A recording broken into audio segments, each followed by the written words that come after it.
This is no other than Kalinda Shachinda right here in Indianapolis, which is the Midwest of the USA. And according to my time, it's what's this, 2:15 exactly. And like we do every Sunday evening or afternoon, wherever you are. If you're in Zambia, it's about 15 minutes past 20 hours.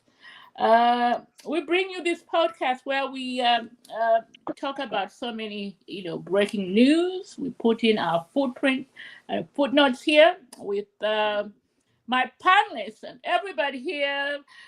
Shall we start now? Introducing you to the panelists as we go along. Shall we start with the man with the almost big afro, the most handsome, the most articulate, and all things in between. But if you're coming with your babuzelas, please. Well, yeah, I know my afro is you know is growing. The thing is this. Every time when it's my off day, my baba is also on an off day, so we got the same off day. So it's like I can't get my baba. I can't get him like all the time. Anyway, beside the point. Chanda Chirufia, broadcasting live from Ontario, Canada, and thank you, ladies and gentlemen, for broadcasting live and tuning in into our session. We have, of course, a lot of prominent people that are we able to discuss issues that are pertaining to to Mother Zambia, and we would like to engage you, and of course, please subscribe to our page and like it and share it, and also if you want to contribute, you can always go into the comment section and say what you want, or you can come in as a guest. Thank you, ladies and gentlemen, and that's where I end. All right, let's bring in the man in. Are you in Shiwunji, Mr. Man? Are you in my father's backyard? Where are you? I mean, the network is very, very unstable. But can you get me loud and clear? Crystal clear as far as I'm concerned. But from the other end here, it's breaking. But let me say this: I'm in Zambia. It's okay. Tomorrow is KK Day. We've been advised to go for sporting activities, health walks, to keep fit. And the Catholic community here is in mourning. The Pope was buried, and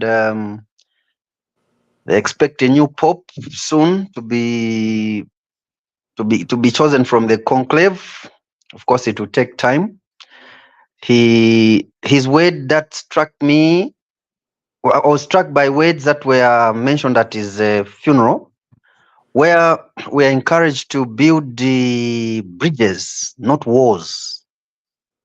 The world we are living in now, it's like there's so much tension. Walls separate us, but bridges, they make us share ideas. And I welcome myself. I end here. All right. And the one and only, the most versatile, the most decorated, Mr. Chandakazia, come in with your vuvuzelas, please. Well, thank you very much. My name is Kazia. I am broadcasting from New Brunswick in Canada, where I'm temporarily staying. I'm a Zambian, as you all know. I love my country, so it's a good a time to have a conversation and bring the real questions to my team that I always have a conversation with every Sunday. So I like the openness of our conversation, and also how we tickle each other with facts, and we rub, viciously argument about the political scenarios, experience, and past, present, and what is currently going on. So I am very much eager for a very good kind of conversation today. Oh, great! And the man, the enigma, the man I just saw not too long ago in his backyard out in Puerto Rico. I'm pretty sure he's somewhere around the yacht club as we speak, indulging as usual. Dog, come in with your babuzelas, please. Um, Good afternoon, everybody, or good night, those of you that are in Zambia. It's very nice and bright here in Puerto Rico, San Juan, the Caribbeans. Yeah, it's a pleasure to always participate in this discussion every Sunday. I look forward to it every Sunday. Sometimes I forget that I'm supposed to come on, and the moment I realize, I have to stop whatever I'm doing and join the discussions.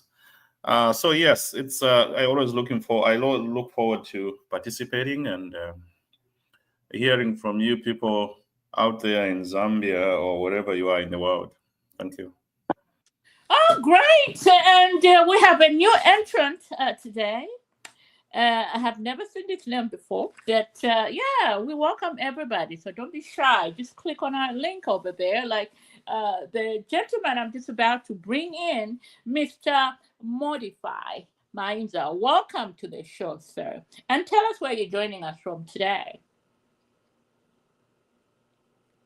Thank you so much. I'm in Zambia, Lusaka. Oh, nice. Oh, nice. Nice. Lovely. We love that. We'll welcome you. We welcome you. Okay, let's get started, gentlemen. And there's no easy way to start this, but Tonse has been making quite a lot of noise this past week. So let's start off with Hali Kalaba announcing his departure from Ukwa and saying he's waiting on an invitation from Tonse. And then we have Sean Tembo, that rogue politician, as I would like to describe him, threatening to discipline Mr. Luvinda Given and the PF, the other faction of the PF, because we know the PF are in three factions, so we don't know which is which.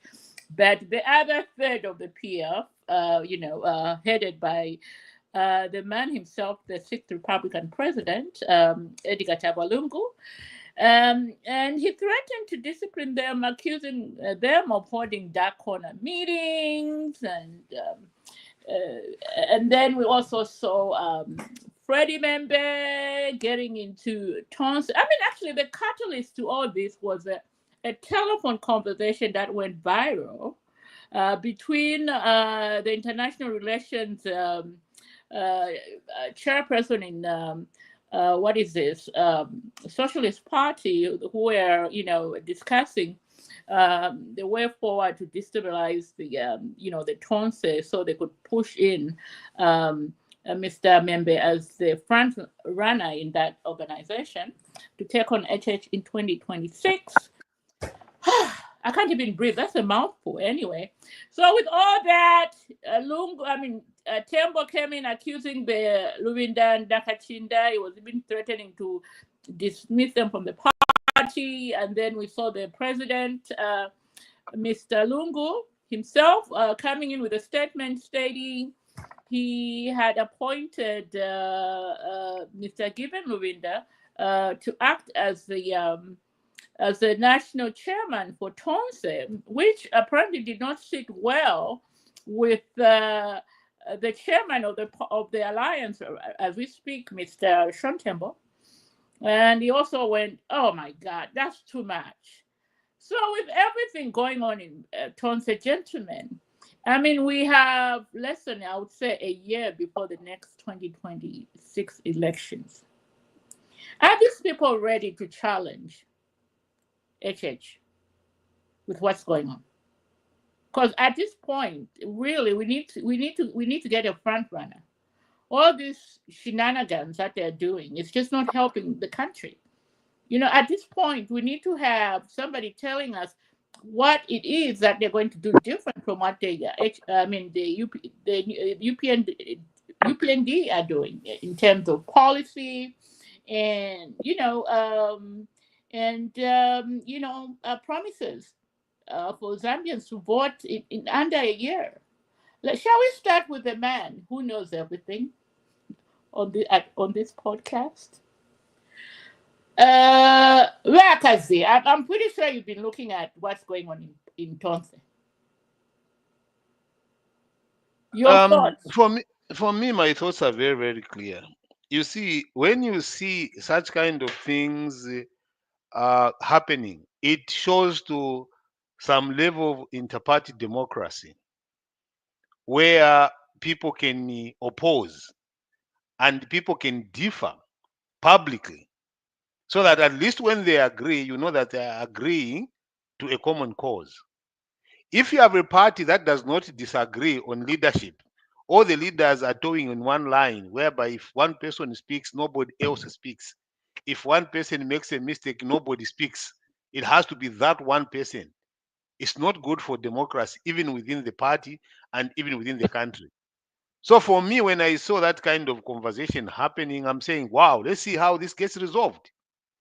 If it gets resolved to the point that people now can put together and say, okay, this is what was different, and that's what shows that they are not hero worshipping one person. They are having their opinions, and their opinions are heard, which means if there is misinformation, they will correct it during the process. Because if they differ and they norm, they come back together to perform, then you know that we are going to have a formidable opposition no matter the time. So for my own view is that it is good for democracy. It is good when people are coming together to differ, whether publicly or whether privately. I don't have a problem for me. That is why when they differ again, they come together. Then people go, how did you come back together? But it is good. That is good for democracy. Let people differ. Let people sit down and resolve their differences so that when they perform, they all understand the mission for what they're doing. If we are going to see any difference as it's not good, it's not health. That is why we have problems when people come together and something, leadership just takes in one direction.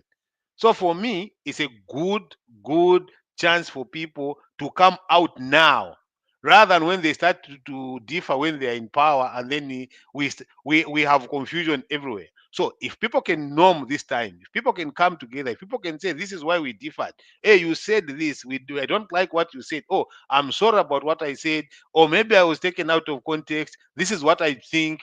So for me, it is good. Let them differ now. Let them norm now. Let us as Zambians see them now, rather than when they're in power. Because if one person comes in power with so much power and there's no one opposing him, he can choose to take things in his own hands, and there's no one who's going to stop him. Yeah. Especially that the president has a lot of power. So it's now that they should differ, and then we see how they norm going forward. That is what I see myself. I disagree. I beg to disagree. You are disagreeing with how I'm seeing things. No, the whole situation. But you say your view, then we can discuss, because you haven't given your view. We want to hear your view, then we can discuss my view and your view and other people's view. Here's my view. No, wait. Bakalinda is in control, Chani. Wait. How many? The 4 of us or 5 of us are not in the country. I would like to hear somebody in Zambia to hear exactly what the grassroots in Zambia are thinking about all the happenings in Tonse. Where's Mr. Marsh? Okay. Let's go with Mr. Mainza Modify. As somebody in Lusaka, where all this, fighting is going on, and I'm pretty sure you're meeting, you are interacting with a cross section of Zambians. Your comment on all the, the shenanigans in Tonse. Please come through. Educate us. As somebody, as we say in Zambia, on the ground. Mr. Mainza? Maybe it's just listening in. Oh, Mr. Himwami is back. Oh, Mr. Himwami. My internet connection is very poor, but I hope you can get me. Did you hear what I said, Wamacha? Who are you with Stalin? Yes. You are comfortable with the happenings there because it's intra-party democracy. People are striving to get the best out of the West. So that's what you said in a nutshell. No, I didn't say that, Wamacha. I want to correct the last point we've said. I didn't say that they're trying to get the best out of the West, because there's nobody who is West in Zambia. Everyone has a chance. So do not misuse my words. Sorry. Yes, there's nothing like being the West. God, I forgot. If we're gonna take that route, I'll come back and tell you what is West. But anyway, let me hear from everybody. Okay. Go ahead, Mr. Okay. What is at stake is see the Zambians seeing an alternative government where there is a shadow minister of infrastructure talking about how they would handle CDF projects once they're in power. A shadow finance minister. This is the time so that we start giving them marks. Huh? How do we rate them? Right now, Zambians are lost. They have no one to compare with the current government, and especially it's the way it's working. We don't have what I would call as for lack of a better word, a torch bearer. There's no torch bearer.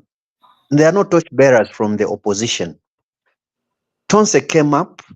They had a nice meeting gathering where they exposed their desires, their intentions, and we said, okay, being an alliance, maybe they'll come up with something. But now the center can no longer hold. They are cracking. It fills a hollow space in Zambians. It takes away their vision of maybe another government. If they are ready to change, the alternative is not there. The alternative is cracking, and it's cracking at the wrong time. If anything, we needed a formidable alliance now so that it would offer the required checks and balances. But the infighting amongst themselves is at the wrong time. The opposition needed to unite more than ever before, because it's a year, it's almost a year that is remaining. And out of that year, you take away, people have to go and campaign. They have to, okay, what is the manifesto for Tonse? For, if I may just, what is their manifesto? There's nothing just now. They don't have UPND one. would ride on, if UPND right now is riding on its development projects they've done. UQA, what is their manifesto? Nothing. You see, when they give a manifesto, they give us their plan of action, their work plan. How are they going to take Zambia out of the quagmire that they see it to be in?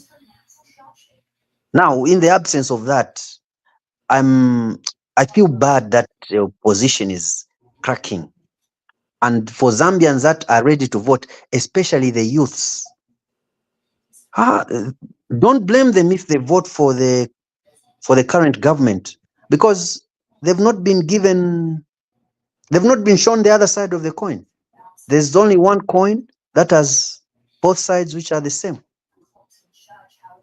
I yield. Wow.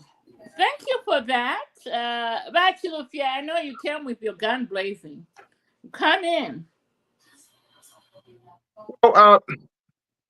This issue of Tonse and Ukwa is a mess, to be honest. I think we can today say that there is no opposition as we speak, because we've been waiting for an opposition that's tangible, an opposition that's going to give the current government checks and balances, real checks and balances.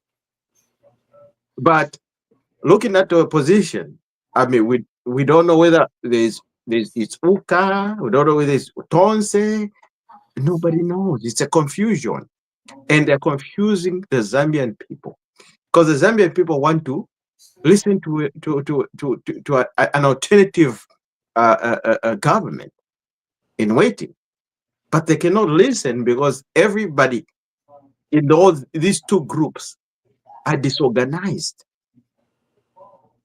Okay, so they're so disorganized to a point where the Zambian people are like, why would I even waste my time to even listen to this by guys? Let me just continue with the path I'm on, which is the UPND journey. And UPND has been there for the people of Zambia for all this time. Mamon, it's been a beacon, but we don't have the problem with the opposition is this. They want to rely on one individual to finance their politics. Okay? Instead of them raising their hand and come up on board to say, I want to spearhead this. Okay, for example, if it was a Ukwa or Uka or Tonse or whatever, who is going to say, me, I want to be a president? Everybody's scared to say that, because they're being powered by one silent individual. You see? Which we know who he is, his name. Okay? So they're scared. They have to go to him and ask him, can I be a president? Or can I be, like, are we in high school? So those are the politics at the level that they're on a very lower, the kind of politics that don't even subscribe to, the modern day, or to a modern, even a simple, even my son who's 8 years old cannot even relate to those kind of politics. Now you can imagine the Zambians at large. What are they thinking? What are they saying? Ichalo echi, techalo cha muntu mwawe. But we need to have opposition. But opposition needs to make sense. It should not just be an opposition of cowards and people with no plan. You have to have a plan. You have to have come up with real solution. When are we going to have the next Chiruba? Okay? Chiruba just came up just like that. He didn't come from money. He didn't have nothing, but he had a heart for the Zambian people, and he gave his manifesto. This is what I'm going to raise, and this is what I'm going to bring, and everybody started listening to it. When are you going to raise your hand, Rubinda, or what's his name again? I forget. So many people in opposition. When are you going to raise your hand? When are you going to come up as a man? Man up. When are you going to man up? I rest my case. All right. Very passionate plea there. How about we bring in the one and only, my lovely husband, Doc? Just Yes. your take on This Uka-Tonse yes, confusion, disputes, whatever going on, whatever Tonse disputes. To me, what she has mentioned one point that I agree with, and I'll just give me, and then Kazia also mentioned something that I don't agree with. So I'm going to address my point. But they've been between the two of them, sort of, it's a hybrid between the two. First of all, Tonse, the way it was formed, it wasn't formed on a solid background, okay? When you have an alliance, every country has alliances between parties and stuff like that. They make a document, okay? They formalize a document, which is a formal power sharing agreement, and also they also write down specific policies which they're going to follow as an alliance. All right. In that document, you remember HH and the SAT at one time wanted to go in that. HH said, I read the document, I didn't agree with a lot of things. There was a document where you sign and make sure that the one who wants to come and join you will read the document and say, do you agree with this? Yes or no? But right now, Tonse doesn't have that. So each and every one of them that goes in there doesn't know the direction which the alliance is going to take. You need clearly written policies of the alliance, the leadership sharing of the leadership type of document, which will say, if we win, this is what's going to happen. There should be something that someone should read before you join an alliance. That is nothing at the moment. So what is happening is this dominant person who is not even in the country, who everybody looks upon because he's the only one who has got mullah, who's got money to fund. So, but this person has been banned from standing. And they're just wasting their time still appealing. Now there was an appeal, which was, is it the High Court or Constitutional Court, where Kabesha has come in and said, don't even listen to this, we're wasting our time. So they're just wasting time. The so-called, there's a theory which most of us know, the dead horse theory, where the horse has died and you're still trying to resuscitate it and getting a new saddle and think that it will stand up, and the horse is dead. Stop trying to resuscitate it. It's not going to wake up. So people are trying to ride on Lungu. Lungu is out of the picture. And that's a problem Tonse has. As Chilufya said, they have this one individual, very overwhelmingly dominant person that everyone looks upon. He's giving instructions from his hospital bed, wherever he is. Oh, okay, I've appointed this one now, I've appointed. That's why he would PF. He was doing the same thing to PF, and he's going to do the same thing for this alliance. He was appointing people. Dakachinda was appointed by Lungu. This one was individually doing that. You don't do that. So he's killing Tonse, and if they don't realize, Tonse will have nothing. There's no documentation. So there's a lot of leadership political ideologies, differences. Membe went there with the socialist ideology. Okay, he thinks everything should be free in Zambia. Everyone should have a car. Everyone should have a free house, free this, free that, free that. So he's on a socialist angle. Then the others are on a capitalism type of ideology and all that in terms of what they should do. Some believe in subsidies. Some don't believe in subsidies. Some don't believe in restructuring. Some of them just so they need to come up with a document that's gonna put them together. And when you go there, you read a document and know what you're going in for. But for now, it's chipante, as the people say, and everybody looking upon Lungu, who is in South Africa in a hospital bed somewhere, giving instructions. Oh, I've appointed this one. I've appointed this one. You don't do that. Are you a god, a star? Who are you to go and just start appointing people? Like, no, it should be a democratic process. You can't just be calling from South Africa. Now Luvinda is acting this. Now you listen to this. You listen. No. So to say there's democracy in Uka or Tonse, no. There's an overwhelmingly dominant person called Lungu who just thinks that he can just move things on his own. Nobody should talk. How can Luvinda be appointed? Who so it's that's the way I look at it. There's no document, there are no state down, rules that have been put for somebody to join and read the rules and say, okay, I agree with this, I agree with this, I agree with this, so I'm part of the alliance. There's nothing like that. They're all looking upon Lungu. Lungu is, in terms of politics, is a dead horse. is not going to participate. And they think they're still saying is their candidate for next year. They're wasting their time. I submit. Wow, interesting submission there. But let me ask you all this. I need to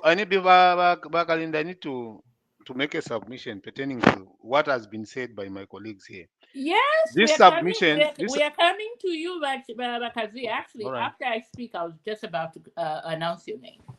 So, I mean, I've heard everybody's submission, but I have a kind of like a, should I say, another view of this because my question is: so, government announced Lungu Osiki had cancer, is getting treatment, in South Africa, and somebody that nursed my mother through cancer, and if you have chemo, I just don't know how strong Valungu would be out there in South Africa issuing all these statements about Gideon Luvinda taking over the reins, and then you have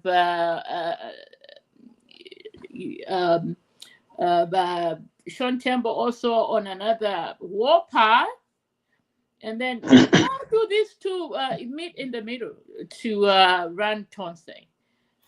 So I don't. First of all, I don't believe those statements that are coming out of the Lungu camp are any authentic at all because because of what I went through nursing my mother through chemo and radiation. I really don't know if Mr. Lungu has any energy, unless if somebody is not telling the truth along the way. On that note, Bakazia, please take the wheel. Yeah, first of all, let me be very categorical here. Your colleagues, all of you are speaking about Tonse, you're speaking about UKA, PF.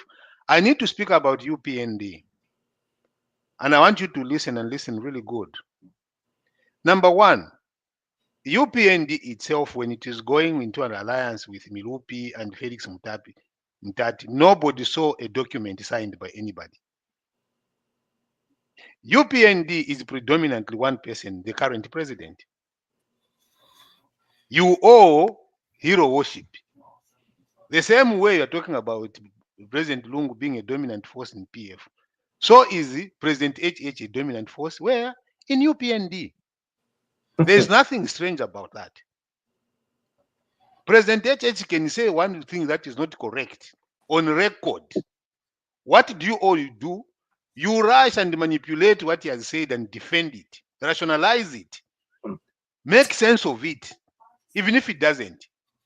There is nobody right now who can stand up in UPND and say, I do not agree with the way we are being led. And I can be a single person who can challenge President HH right now. There's nobody. Just look at how quiet the ministers are. They cannot go online there to defend any government position.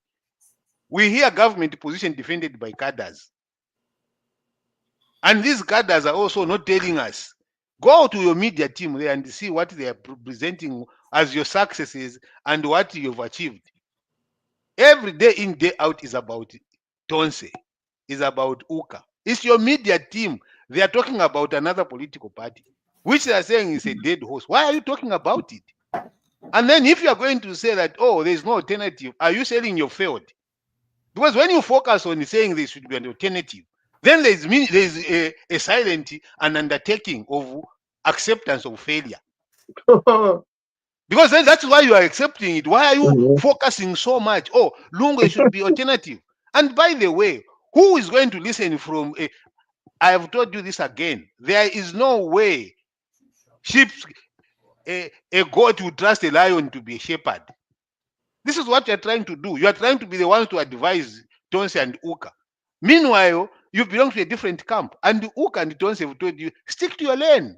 We don't want your advice. Keep it to yourselves. Why not keeping to yourselves? If there are wrangles there and you have performed very well, why don't you cement your performance? The issue of saying Lungu is sick, cancer, it's a propaganda thing. There has been no official statement from government. Kawana tried to do it. He was nicely corrected by the Minister of Information and say that is just dreaming. There has been no official statement. either from any spokesperson or anybody else. But you have created a narrative, a false narrative, not backed by anything, but backed by how you feel. It is not correct, guys. The issue Oh, of saying, excuse me, let me finish. When you are go talking, I ahead. was quiet. I was very, very quiet, and I want you to be quiet when I'm talking as well. You understand? So the question of trying to paint what is there, focus on what is achievable. What have you done about the cost of living? What have you done about agriculture? What have you done about energy? What have you done about the general degradation of the economy? What have Ah. you done about putting the In localizing the economy? conclusion, So the issue of trying to paint Tonse by manipulating the information does not arise. Let's be factual here. If Tonse, Uka have issues, let them resolve themselves. They don't need you to resolve them. They will resolve it by themselves. It's a failure when you cannot tell us what you are doing to reduce the cost of living. People are complaining about the cost of living. What are you doing? You are busy everywhere. No, everything is fine. If it's fine, well and good, people will judge. It's not up to the UPND to judge how the political structure would be. If they fail to organize themselves, they have themselves to blame when the time comes and UPND wins. How is it going to be a problem for UPND if the opposition is not organized? It's not your problem. Stick to your lane. Oh, thank you. Thank you for those submissions, Bakazia. And let's bring in Mr. Himwani. Please answer Bakazia.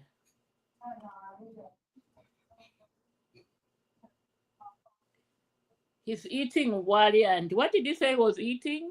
Kalembla. Okay, let's move on. Let's move on to Yuba Chilufia. Yeah, I think Vakazia Babashida is his emotions are placed in the wrong place. Just say what you have to Now, say. You see no, what? no. Look, Me, when I'm look. No, speaking, no. I'm not You, when you were attacking you at talking, individual level. no. When you were talking, I was quiet. Yeah, I but was I was not listening. attacking you. So can you also listen to what I'm saying? So if you're going to attack me, I should attack you. Then let's go ahead that way. Okay. So Okay. No. here's the thing. Personalize the attacks, please. Let's have a No. But here's the thing. But here's the thing. He was saying, like, look, because me, I pointed out one thing. There's no leadership in the opposition. There is no leadership. That's a fact. It is there. But here's the thing. There's nobody who can come up and say, look, Lungu, mwenfumu, igale ni panshireke ni njiminine. Okay? Look, moderator, am I being protected here? Or... Vakazia, please. Moderator, I'm sorry. Let the other people have their say, please. Okay? So, abantu balefwaya opposition yakosa. Tabalefwaya opposition of feeble, feeble politicians or politicians that have got no direction. If you look at the list, list fear, kutampira fear, kanshinga ni kutonzi, kanshinga ni kukwa. If you combine them all together, there is no formidable leader or a leader that's promising that can say, look, I can take over and do this. Or I can challenge HH. Tapali. Everybody's just, confused. Why? My instructions. Now, if you're going to be waiting for instructions, you're going to wait for the next 100 years. Okay? This is not how societies are built. And this is not how countries are built. People have to come up on their own and say, I want to do this. That's how we had the Chiluba of this world. That's why we had the Monawasas of this world. They didn't wait for nobody. And they didn't ask permission to come up. But nowadays, the politics they're just waiting for somebody to say something. Anyway, you were talking about what solutions have we done when it comes to the economy? So many things. Let's just give just one thing. One thing. I'm going to answer Bakazia. One thing. Just last week, okay, we saw the machinery that has been coming in the country worth $6.8 million to revitalize nitrogen chemicals. What does that mean? What does that mean? People will be laughing. They'll be thinking like, look, nitrogen chemicals has been a song for all these governments in the past. But the UPND government is not singing songs. But they are please. Oh, Jesus Christ. Can I finish? You know what? You see why Can I I'm giving finish? you more time? It's because you let to interject. As a result, his time is getting increased. Can I finish? If you'll just, quiet it down so he can finish, we'll be done. Yeah. Go ahead and finish, please. Thank you. So the point is this, we are bringing in development that is tangible and being seen by the Zambian people. They are actually seeing it. Where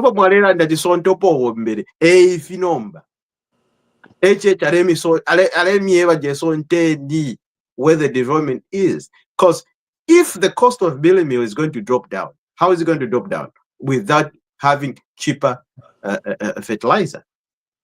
Fertilizer today, to produce women. All the farmers will be buying it at a lower cost, meaning the cost of producing amatava, ubunga, and everything, it'll be at a lower cost. In conclusion, that's where development is. Finish development, effort to state. Finish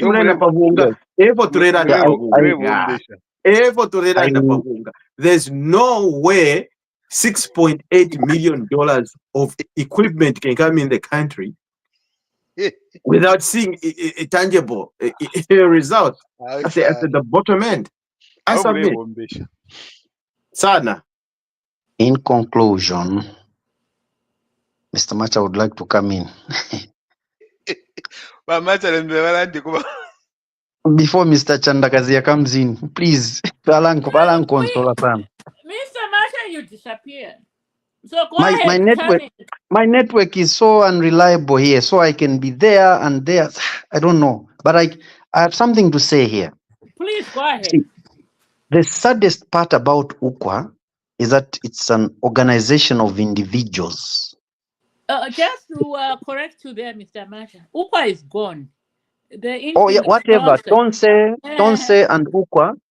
That is an organization of individuals that has, for lack of a better word, no mandate from Zambian populace. I have a question after this. Shilapwisha. We'll come back to you after Dr. Liswaniso has had his say as well.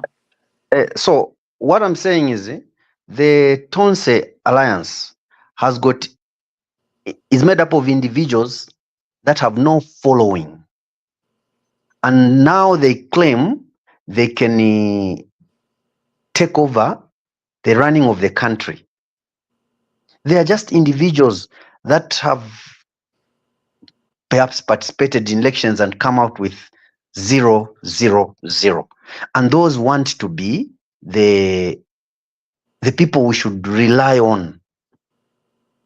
God forbid, can we have a proper opposition, not anything under Tonse or UKWA? I'm even thinking that the real opposition that will challenge UPND is not yet born. If it will be born, that will be quite late. Maybe it's a revolution. Maybe it will be a revolution. Because right now, Awe mwandine. No, that's very true. That's very true. What Abasha is saying is very true. vatandaikarenzi But andatalale first lekeni nandakali kumutima ine. Namushiwa. Ati kugona pa kati nkuyambirira mwali mfapwezo ka ukulala pakati ngatufuna kugona pakati nkuyambirira. You can't claim that walasangwa pakati when you are a late comer. It just doesn't work. And us 20 million Zambians should be believing in people that have no manifesto, no working document that unites them, no power sharing. Please. Wachandana mrefu kuchita defend if you anyway. Anyway, okay, that's your opinion, which I respect. And yes, it's opinion. I respect it. That's you. But that's what I can say. It's sad that individuals want to rule the country. We want political parties, not individuals. No. I yield. Thank you, Mr. Mwami. And let's just read out this comment from Kat. True, there is no leadership with the opposition. Doc, come in, please, with your comments on what's been said by the other speakers before we move on. I think I already submitted. For me, it's lack of organization in terms of no documentations for their policy. What political ideology are they going to follow? What will be their base of?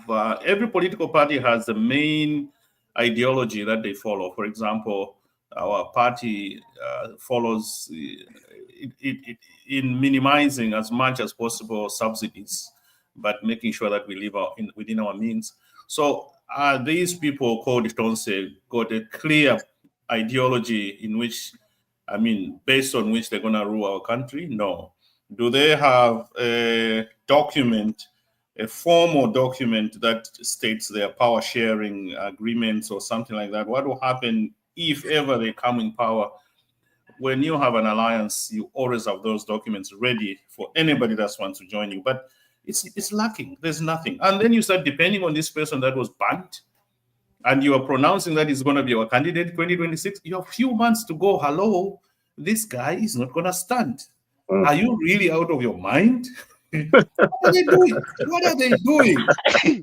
It's really a problem. I don't understand these guys. Anyway, that's all I can say. The whole bunch. The whole bunch. The whole bunch of leaders. How is this your baby when you yourselves have no document on the alliance that you have with Menamilupi? But we still know It's fair. Okay. It's fair. Who has seen it? It's fair, but we all Who know has seen that. it? Who's in the opposition? Who has seen it? Who is in the You don't have to opposition? see it. It's working. You see, Who is in the It's opposition? deal for Let's others. not overtalk each other, please. Vagalinda, let me submit in 1 minute. Please, before you, please. Vagalinda, the challenge that I have with my colleagues here is one. You see, we talk about things that should be the ideal for others and not for yourselves. If you can relate what you say and bring home into the UPND and say, this is what we have. You see, when you talk about the alliances and all these documents which Dan is bringing, very good, yes. There must be some kind of an alliance document and everything else. But do you yourselves have one which you have shared with everybody? The answer is no. Your 1 minute is over. Your 1 minute is over. If you Your 1 minute, Vakazia, is over. Please, let's move on. So, okay, documents, ideologies. I just have one question. Like in the instance of Fred Membe, or as we need to rightly call him now because he ended, Dr. Freddie Membe. He's a socialist party, and his ideology is all about communal sharing of wealth. How is he going to work with the Tonsia Alliance, which is a social democratic capitalist kind of setup? I just don't understand. I can answer that, I Magarinda. don't understand. I'm going to answer kind that of, very soon. No, you are not alliance. Membe. That's No, Membe who can answer that. Yeah, he's I asking don't a question. understand Who is it. this I don't asking a question? understand it. Ah, You I are not mean, Membe. listen. you want Membe? Yeah, Yes. because So, you know, so I I should do not speak not about it. see that. You are not Membe I spokesman. should not speak about it. Yeah, I don't You see are not HH, but you are speaking about it. How come? No, you are. Okay. Vakazia moneni, vakazia moneni. No, this is a conversation we are having, and we have a right to speak on everything. Okay.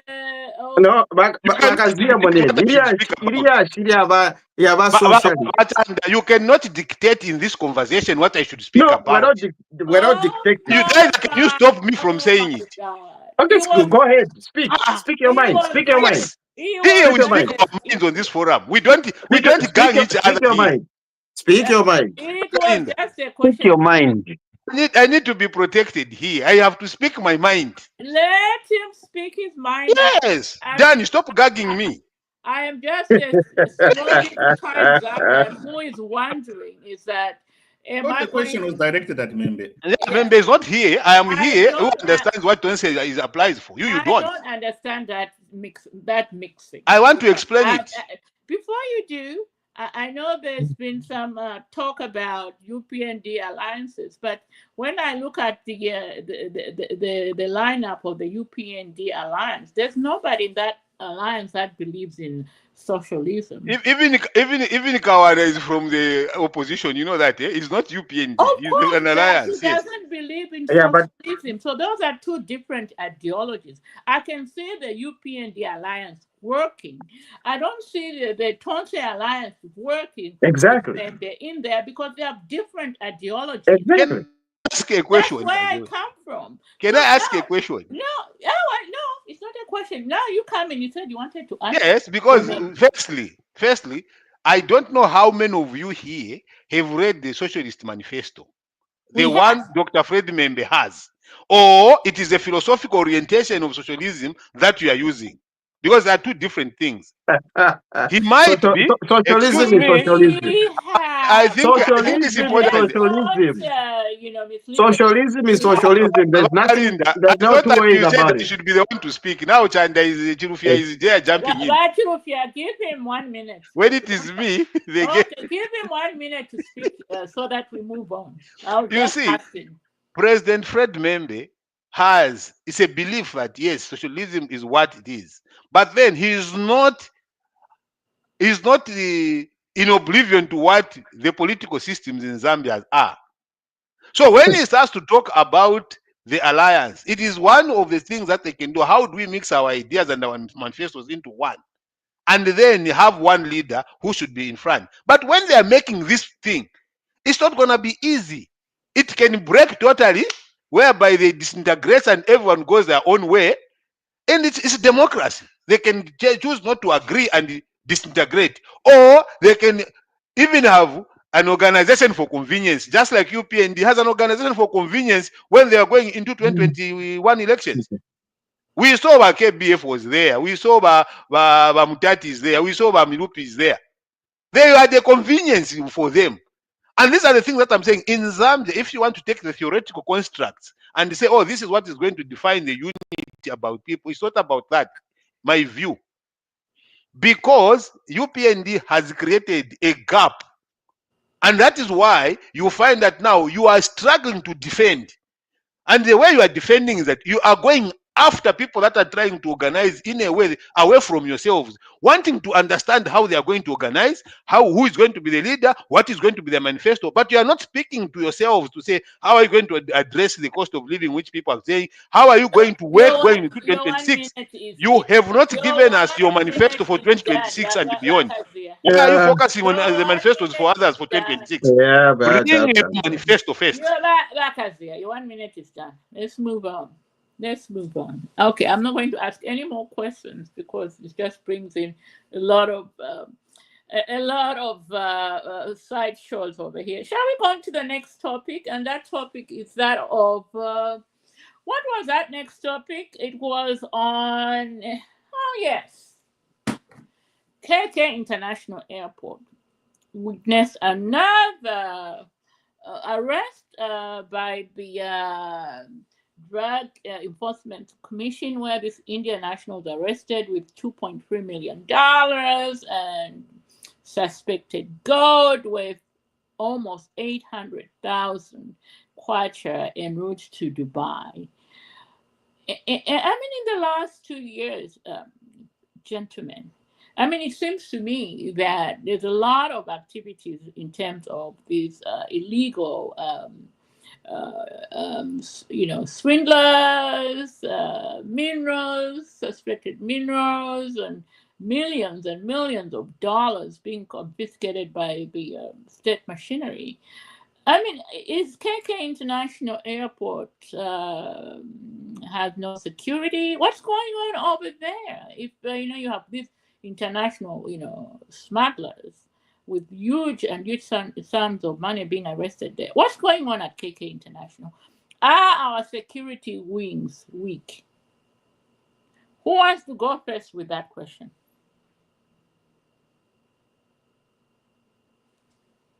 Anybody? Maybe I can go first. Okay, Oh, Dan. go ahead, Doc. Yeah, actually, this news is not. It's quite stale now. It's about 2 weeks ago when this happened. This Indian man by Patel or something, I think, he was trying to travel to Saudi Arabia or somewhere, and they caught him. Before he boarded the plane, he had so much money, 2 point something cash in US dollars and gold blocks, 7 of them, gold blocks, which were worth a lot of about $500,000. So anyway, to me, it just indicates that, remember, most of this, I watch a lot of programs regarding immigration, airport security stuff on, there's a program which I normally watch, the US border, Mexico border, how they catch these guys. They say 10% of contrabands across the airports, 10% only are caught. 90% go through. Okay. So you can imagine what they catch is only 10% of what illegal contrabands pass through their borders and the airports. Only 10%. It's just the tip of the iceberg. So when you catch one, just know that 90% of that type of thing have passed before. So to me, it looks like our airport has a little, just like most airports, they have this, what do they call them? Organized gangs, organized crime type of thing. This guy could not come there with a bag full of money and gold, whatever. It was not concealed. It was just in an ordinary bag, and he was carrying it nicely. To me, there was some the breaking in the system of bribery or something. Someone's supposed to have been taking care of that. But I think at the time when he arrived at the airport, it's either the person that was greased, or the person who is supposed to take care of the whole contraband was not there, and this person ended up being discovered. But otherwise, I think it is definitely a sign of corruption at the airport. It's very common in these airports to find that these bad guys or the people that are moving illegal contrabands, they bribe certain groups of people through the airports, and they just pass through. They don't go through security. They don't do that because palms were greased somehow. So to me, it's just an indication that this person was part of the cartel that normally does this thing. It's not his first time, definitely, probably his third, fourth time, bearing in mind the statistics that are there to say only 10% of contrabands at the airports and borders are discovered. The rest just manage to pass through. So we need to heighten or improve our security mechanisms at our airports, because it was just too obvious for this person to walk in with 2 bags of this type of contraband without even concealing it in anything. It was just in bags. That's it. $2.3 million.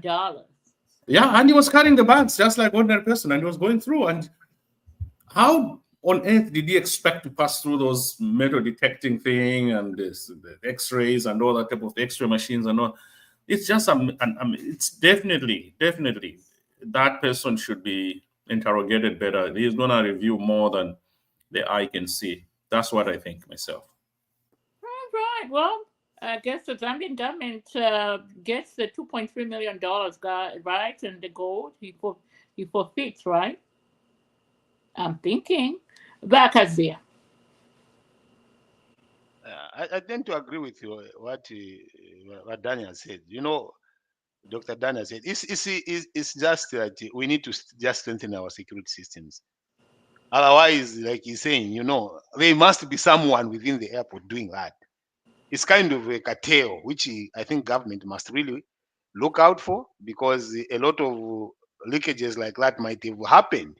People might have actually run away with a lot of money, but now maybe this is the tip of the iceberg. Like he's saying, you know, if we can only catch 10%, which means if that is 2 million. So if you did that, almost 100 million is gone through the same thing. So maybe we may need to work and look at the immigration system and look at our surveillance system. That should really upscale, and then also make very strict measures that when such kind of monies are taken, maybe if they are legitimately owned, we tax them, because again, you know, taking that money and say we're going to keep the entire of it, and then the matter is going to court, at times we lose out both the money and the tax that we can get from the money like that. So probably we can say 50% immediately is taken away, and then 50% is taxed maybe at 35%. So you may have a 2 million, you end up getting 100,000, and then you go out of the country. It's done. If we take the prosecution route, I can assure you, people that usually involved in such manners have a lot of money. They corrupt their system, they corrupt our system. And you know, looking at how much we pay the people that are in the investigative wings, it is a disaster. Did you know that I think police officers are around 4,000 kwacha per month? Now he's a person who has gotten a $2.5 million deal immediately. Imagine how vulnerable that person is in terms of being corrupted and the person looking the other way. Because again, you know, we have not looked after our people that are in these law enforcement wings very well to, you know, make sure that such kind of things are caught early. When you see them catching one like that, it means that really there's a lot of money wasted to just make sure that we put up teams that can do that. So for me, I'm thinking that let's also look at the people, our officers, our people that are actually working, curbing these things from fleeing the country. How well do we look after them? What conditions do we give them? You know, so that they remain not vulnerable, but remain protected, and they feel valued as very big contributors to our country. Wakalinda and the team that you may be here, you may wish to know that one of the things that I got an experience around is that when we engage people that we employ, we always want them to deliver and saying, okay, you should do this, you are in the law enforcement, you are this. But when we come to look at what are the general conditions that are around the people that we have given so much power, so much legal, you know, mandate, what is it that, how are we treating them? At times, these things have a difficulty in terms of getting the results because of how we've treated our officers. But I think over and above, I agree with what Daniel said. We need to do much more in terms of making sure that we look out for our country. Back you here. Quite sorry, I dropped off and going to deal with other issues. Yeah. So, speaker, where are we? Where are we? We are talking about the $2.3 million. Mwilava pera na chance ava nava luvana kaleta vachipa kulekeni vambi valandeko. Awachanda. Ni shiburefa kunchinga. Yeah. No one did. Burefa kunchinga. Yeah. Wish Maka. Anyway, we're talking about the $2.3 million money that was found on this Indian national at KK International airport, and gold bars worth about $700,000 or $800,000. And I think the question that I pose to everybody is that is our international airport compromised in terms of security? How come, like every other week, some big shot is being, arrested for huge amount of money, and it's not just cash money these days. It's, minerals. What's going on over there? Your take. Well, I think if we look at the corporation itself, you know, it needs to be in fact, the system in which it operates on, or the laws or security system that is there, need to be you know, revised, because we're now looking at the 21st century. Where we are is there way advanced people that are advanced in terms of how to steal things or how to bring things in and out of the country. And if we're not up to par with international standards of all international airports in the world, then we're going to have this problem.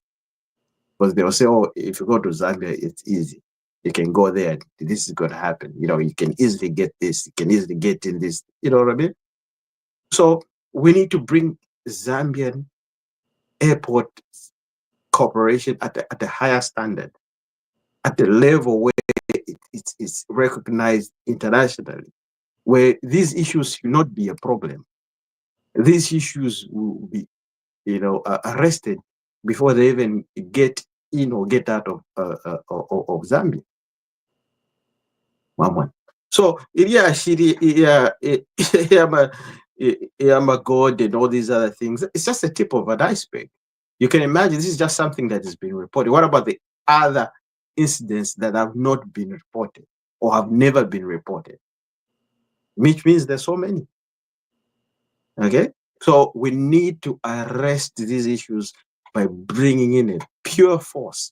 So now it actually brings me to you know, the next topic. Actually, well, when you introduce it, we're going to discuss all these issues and how it's going to be incorporated into a new system, into the next 21st century, and how we're going to move above board and become an international standard in terms of you know, airport systems. This is, it's every day. Like you go to any international airport, people are trying to smuggle stuff and stuff, you know, trying to bring in stuff. And it's about training. You're training the individuals that work in the airport systems. Agents, you train them. They have to have properly trained. They have to be up to date, you know, in terms of capturing and knowing. Or sometimes psychology, we know. And we also have a security system that is working hand in hand in Abantu Baba Airport. But all these issues, you know, it's sad, but these issues can be arrested easily. When we go into the next segment, we'll be able to discuss all these issues. I rest my case. Okay. So I learned something new today. So, you're telling me that the KK International Airport is not up to international standards in terms of security awareness. Is that what I'm hearing? Well, in terms of international security, here's the thing: if somebody can have that audacity, okay, to say, I can, you know, easily get out of Zambia with this kind of thing, what about those people that have been doing it? Okay. Okay. What about the cartels that are getting out with $10 million or $20 million at maybe New York International Airport, LaGuardia, or, you know, Miami? What about those? Well, now we're looking at a different level, but the level we need to look at is the Zambian level, at the Zambian level. Or maybe the $5 million at Johannesburg Airport. I'm trying. This person was going to another very developed country's airports. So it is a chain. These guys bribe every airport. They know who's going to handle it at this airport is going to handle it. So it's nothing to do. Basically, all we have to do is to make sure people are vigilant anyway. But to start blaming our standards of security, somehow it's a little bit unfair. But as Wachandagazia has said here, We just need to have very committed security personnel that cannot be easily bribed. That's the only way to stop this. Yeah. Yeah. But My point actually was let's train our agents to at a level which is at a higher peak than what it is. Let's train. What we need to do is let's train these people so that they need to have all the gadgets, they need to have all the machinery, they need to have all the detective style and somebody just can't come in and walk in by international airport in Mozambique. They need to have all these gadgets, latest technology. It needs to be there. They need to have all these things at their disposal.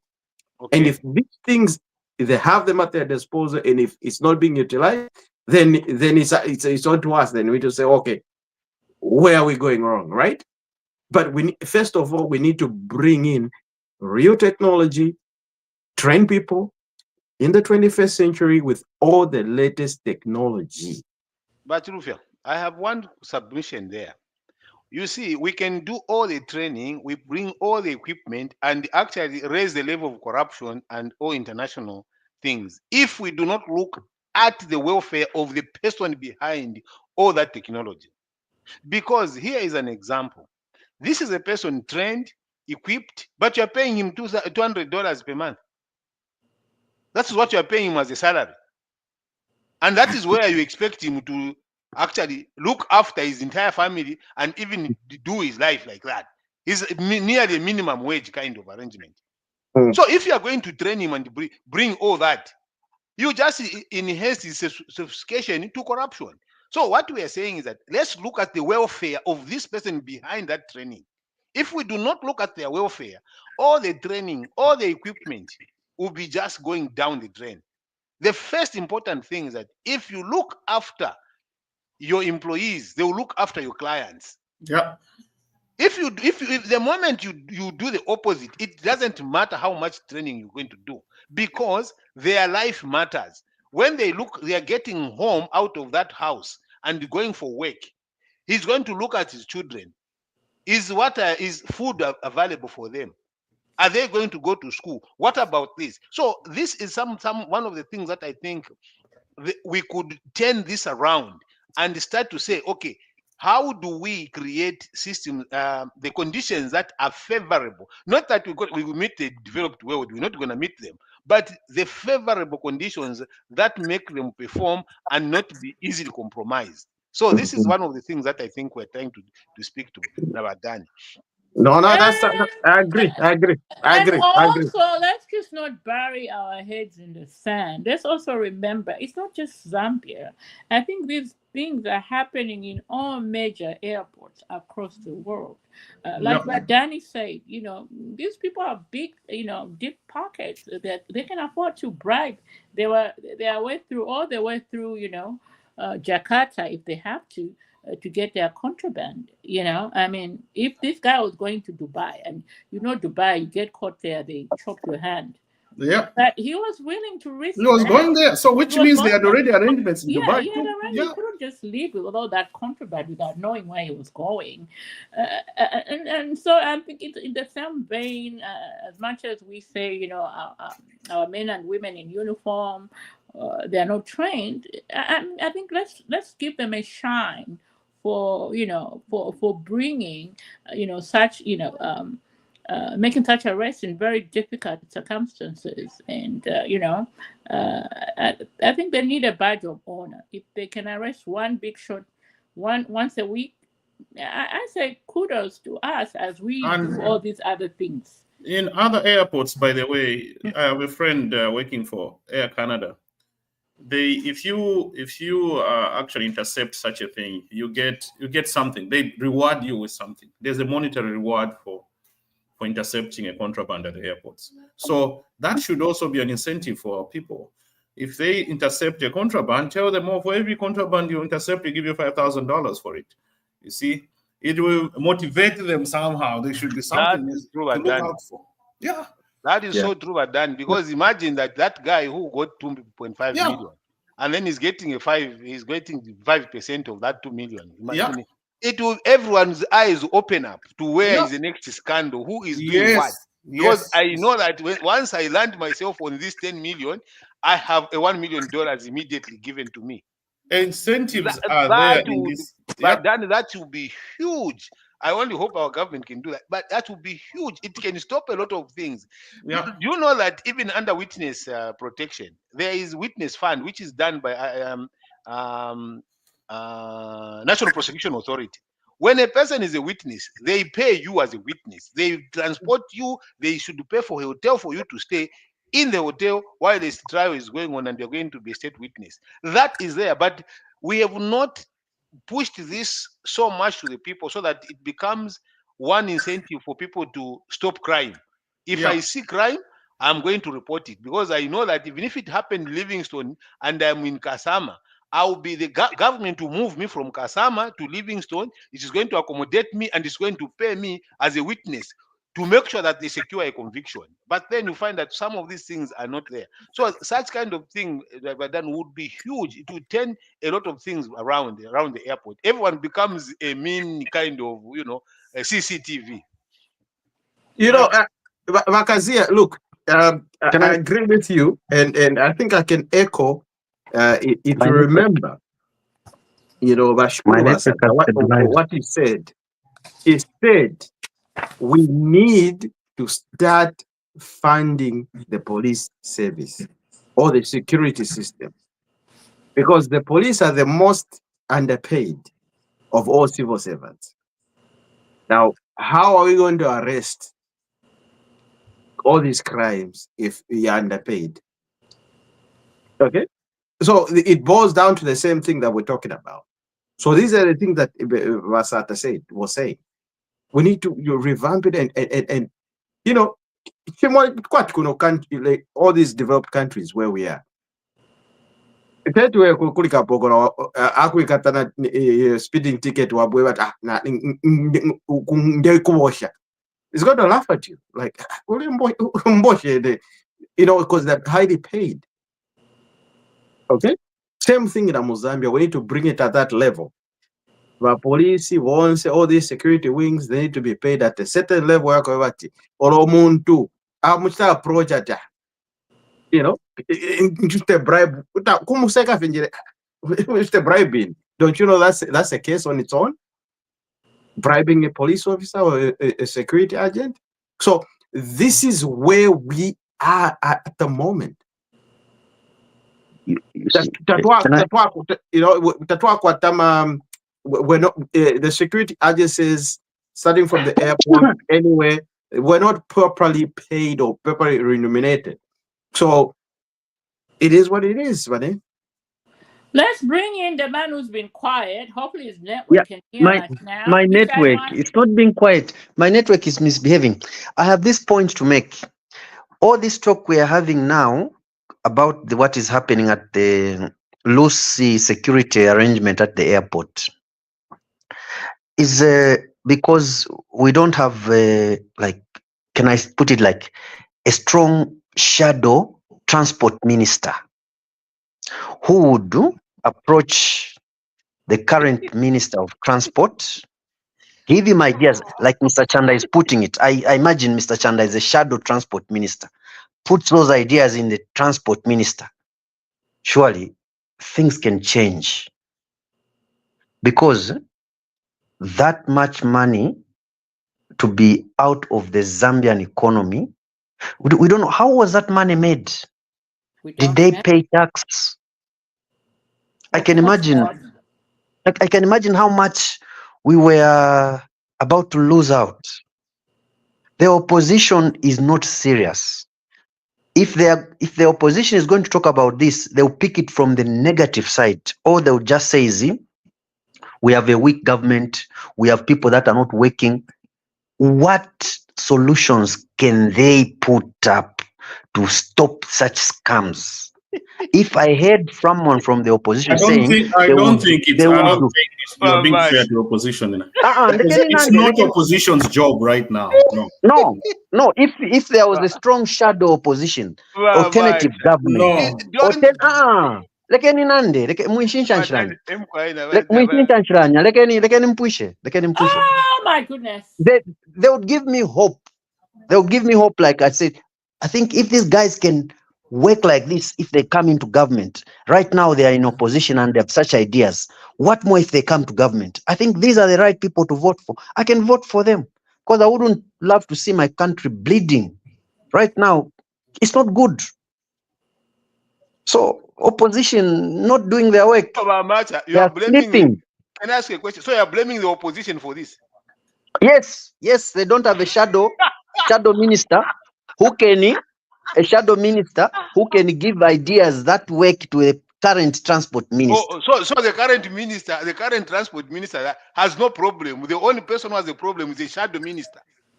No, he has, but he needs someone to help him. Yeah, so under which authorities is he going to do it? You see, the Zambian politics are such that the there's question too is much acrimony. which authority is this shadow minister you're talking about going to engage the current minister? Which framework is he going to use? That's what it's supposed to be. Yes, but the question is that it is not there. So it is not backed by any legal provision or policy provisions within the country. Okay. If he can't, he'll just go on the media and broadcast his ideas. Is that the way you want us to run the government, that when there is no framework? He can go on the media and broadcast his ideas, and if that minister can pick one or two things, better. As a shadow minister. Yes. All right. From where? Let's move on. From the opposition. Let's move on. Let's move on. Yeah, let's put a cap on this. Let's put a cap on it. Yeah, let's move on.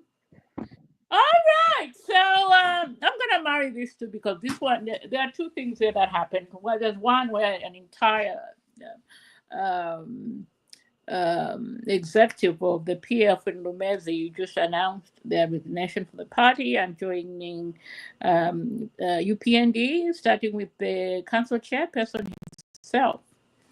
And then we have the big noted,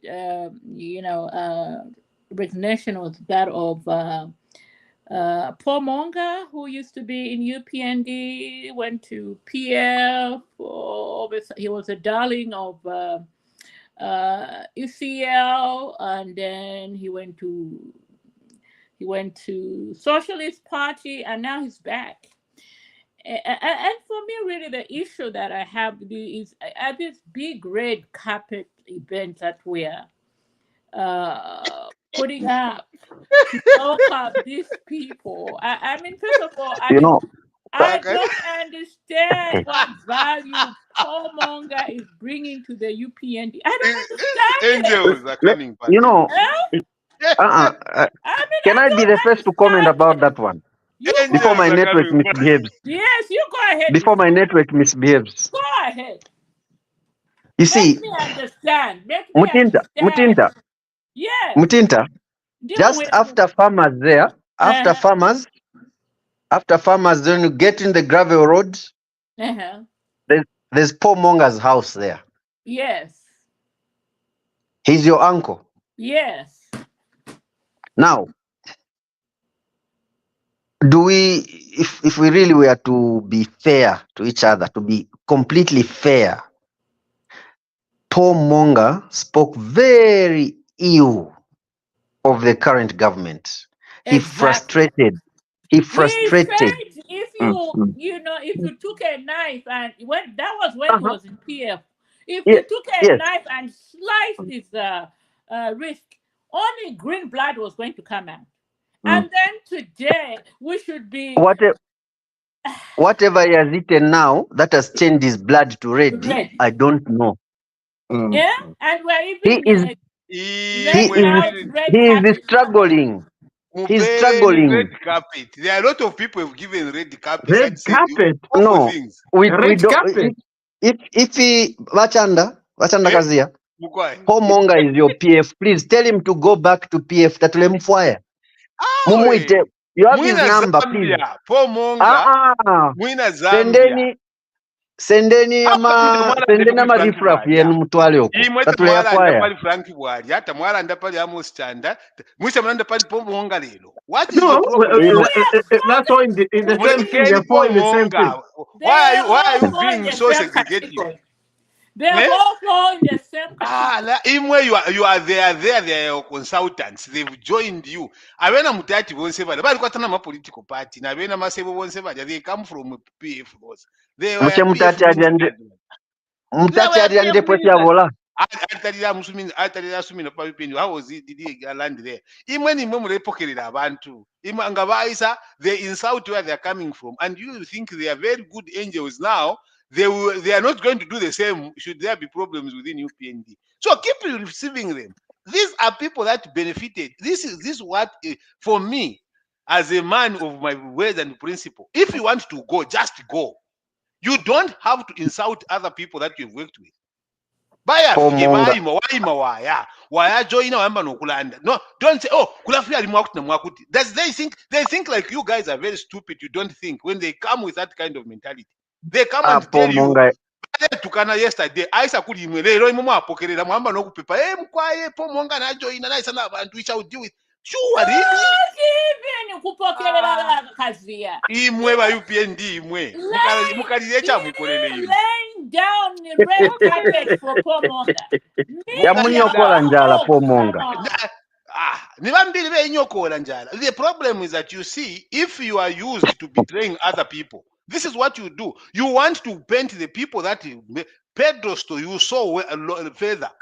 If today I wanted to leave, I say, I'm not supporting ECL. Why should I say bad things about him? Why? Why should I say bad things about him? Why should I say bad things about the government that I worked with? Why should I now? Now, these all the people I worked with, they are mad. They were bad. Now, yesterday someone was insulting you. And then you guys think it is okay. You're giving them red carpets, airtime, whenever simumba. He jumps on the project. He is now more spokesperson than Cornelius Mweto. How you can't see that this is not good for people. People around they are not stupid. They know what has happened to those people. They know. And when you try to do this thing, that this whole Balu, we have seen it before, Bakalinda. We have seen it before. From UNIP, you check MMD. People moved from UNIP to MMD, from MMD to PF, PF to UPND. Same group of people. And they behave the same way. Wachanda, listen. One more last contribution. These people that you are receiving like this. As we are there, we are watching Tata. Wachanda, tebonse balande fyavola. That's why you hear sometimes people are quiet when one joins. When I say Fiavola, let me clarify what I mean. I didn't mean that Philip Mamukan. It's like today, Bamacha, you're my friend. And when you are my friend, and Dan forms a party, and I was your right hand man, I was working with you. Then I go and join Danny. Then I started about mouthing you to Danny now that, oh, you are a very bad person. What you stand for is wrong. That is not right. If I want to join Danny, let me just join Danny and have nothing to discuss or negative about you. Because that is not the way a real person behaves. If you are fake, you do that. If you are real, you go and say, okay, but Danny Kuronaisa, I've come to work with you on your program. But don't be the first one to start bad-mouthing where you are coming from. In conclusion, when muntu aleka secret meetings with the head of state, let's not bring issues that are not no, real. I'm right to bring Vachanda. I'm not the one to determine what I should bring. No, wait a minute, Vachanda. No, Vachanda. And do you have information? No, give us information. No, Vachanda. Vachanda. What I don't. I think Vachanda, you're crossing the secret. You're crossing. The secret meetings is talking about was the meetings Pomonga was having with Valungu. Even Amos Chanda himself, he was part of that. So you cannot be here to start saying, no, let's not talk about that. On this Okay. forum, we don't gag what a Ma person will wants to say. No, Whether no, that's can just different prostitutes. okay, thing. okay. Don't do that. They're just In Okay, prostitutes. in conclusion, Give your view. my view Yeah, on don't this one. say I shouldn't say that. No, I have a No, right to no, say it. no, but my view on all these things. I think we have what we call political prostitute, for a lack of a better term. There are people that are looking for an opportunity at every turn and at every venture and at every government. Very sadly, you know, and there are other politicians that would genuinely work with the current government, and some are political prostitutes. Chapwa. That's what I can tell you. And there's no two way about it. And I've got no apology on And that. that is your right to say that. And I cannot say, don't call them that. No, you have called them, you have signified, and you know what they do. So for me, I'm saying these are people that come, people that betray others. I do not have a problem people changing political parties. I'm a Democrat, and people have a right to associate with whoever they want. But I have strong problems with you when you change, you go start now bad mouthing the people that you are with. Why can't you keep quiet and just keep working with other people that you have joined? And then these are people that you have evidence on, not that you have evidence of what they said. And Baba angels. And you see, this is what frustrates an ordinary Zambian who wants to change and see political maturity. Yeah, but I must stand. I don't agree. There are people that I don't agree with. I must stand. I don't agree. You know, in my uncle's voice, the late Where is the deep thinker? deep thinker is out and about. I can guarantee he'll be back in a few weeks. In my late uncle's voice, Mr. Elijah Mudenda, he is famously known for saying he joined the ruling party to eat. And this is what we are seeing right now.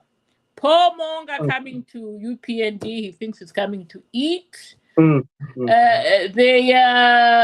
council secretary in Ilumezi, who announced his resignation from PF, he's thinking he's coming to eat. He's eating. You know, and there are so many of them. They are eating. Joining just to eat.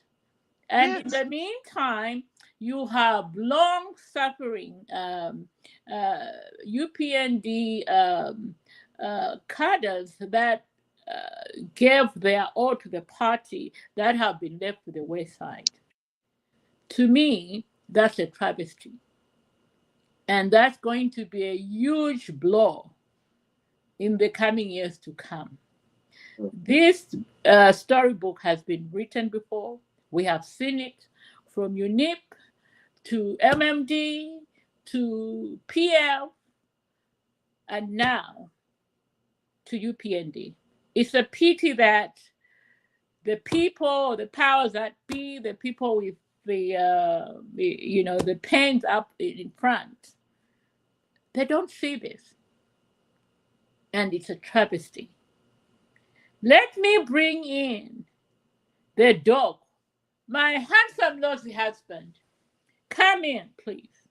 Comment on Paul Monga's rejoining UPND this week and the entire PF structures in Lumezi. To me, what I like about my party is that we welcome these people.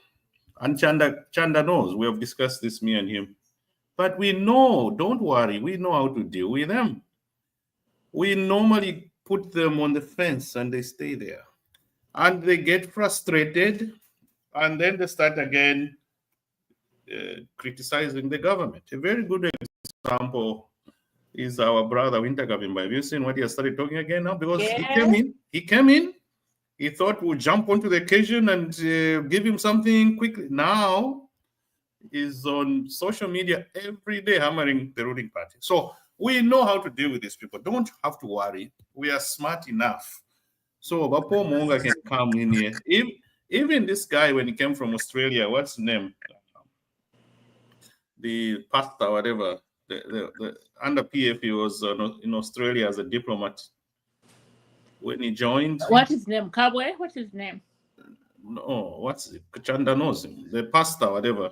Frankie Waria. Frank Frank what? Waria. When he came, he had hopes, a lot of hopes that he was gonna be very influential in our party and all. Look now, he's just there farming potatoes and tomatoes and all that. We know how to deal with these people. He's Say going to that Soweto again, now just Madani. saying, yes, Say that again. yeah. Is So that we farming know potatoes? you don't have to worry about them. They are coming thinking that we are not. We know the people that sacrifice for our party. We know people that suffered for our party. They can't come there. Look, our brother Nevers Mumba has been waiting for years now, and he's not getting anything yet. But okay, so we know how to deal with these people. Don't worry. Everything And we you know. see, Yeah. and even him will be left at that. You see, Yeah. you left at scene. That Yeah. is one thing. I told you, and I'm not sure to say it.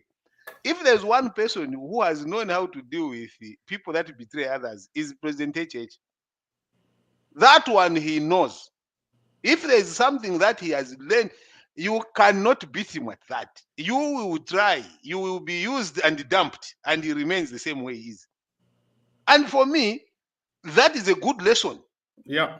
That So is a that's what we very do. good So lesson. don't That worry. is the We're only not coming thing to I this. agree with him, is to deal with those people that betray others and then they go and join him, where they don't believe in what he believes in, and then he deals with them. Then they come out crying and wanting also to see. But the goodness is that once you have jumped that line, your political relevance is done for life.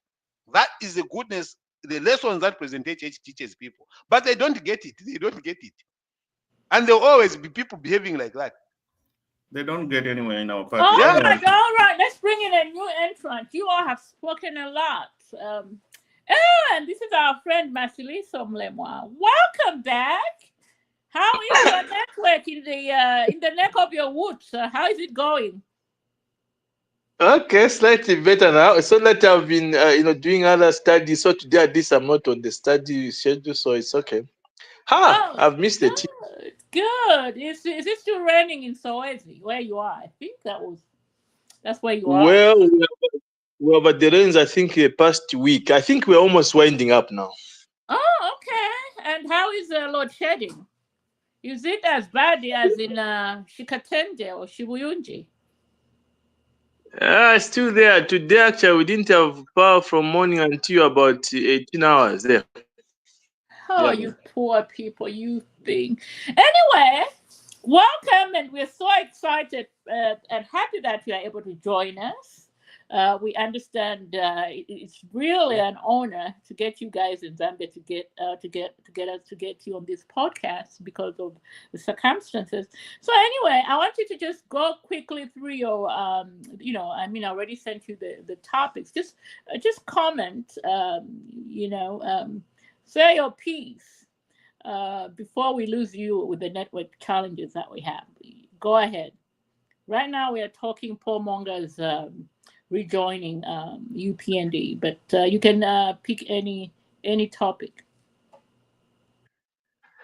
Okay, yeah, you've seen that I've made some written submission. Yes.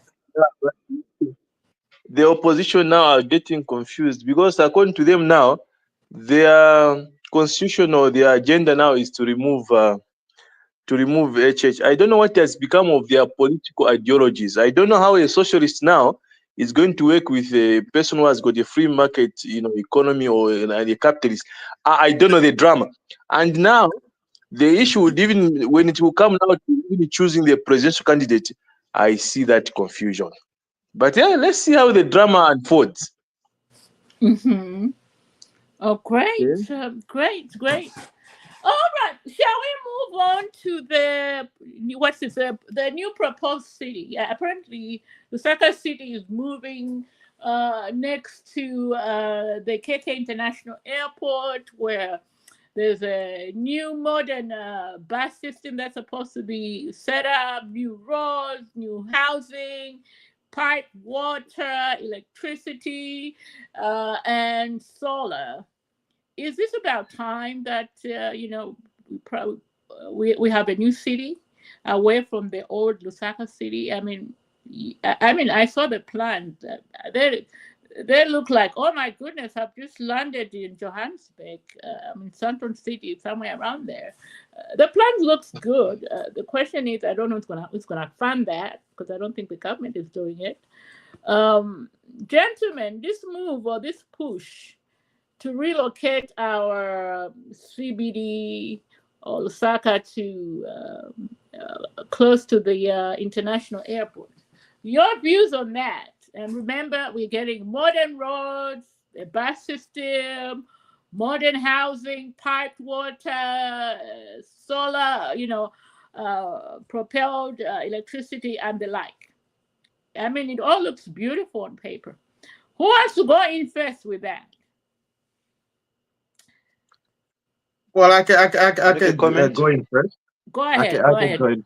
I can go in first because it's one of my visions that I've been planning and I've been proposing for a long time now. I've been proposing in Kanyama how to make Kanyama as a new modern city. And I've been proposing the city itself, the CPD itself, to be more modernized. If you just go on the red tag, you're gonna see all those things. Now, this that they're proposing it's actually a very good. It's viable and it's going to be good, because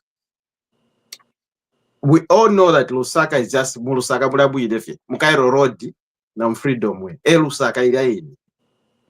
Now, you can imagine this when somebody comes from anywhere in the world and immediately they drop off from the airport. They've been transported with a modern technology to where they want to go and live or rest, whether it's a hotel or a house. It's just within the same circumference.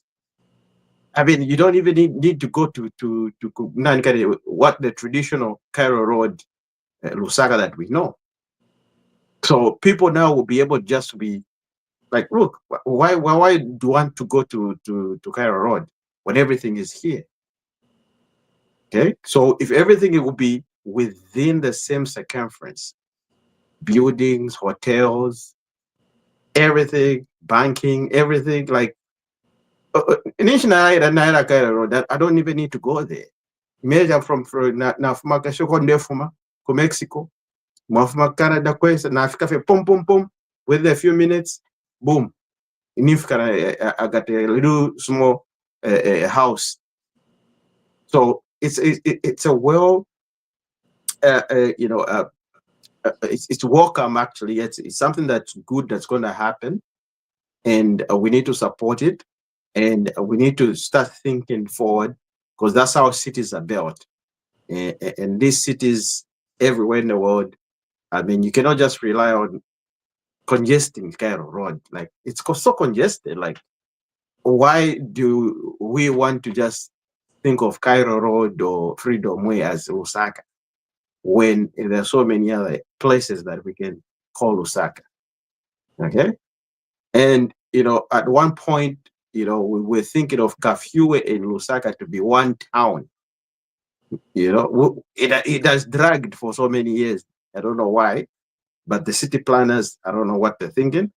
And, we need to really to start thinking about those issues whereby Kafue Lusaka needs to be one, and put in certain, incentives in certain buildings, certain infrastructure, so that, this happens.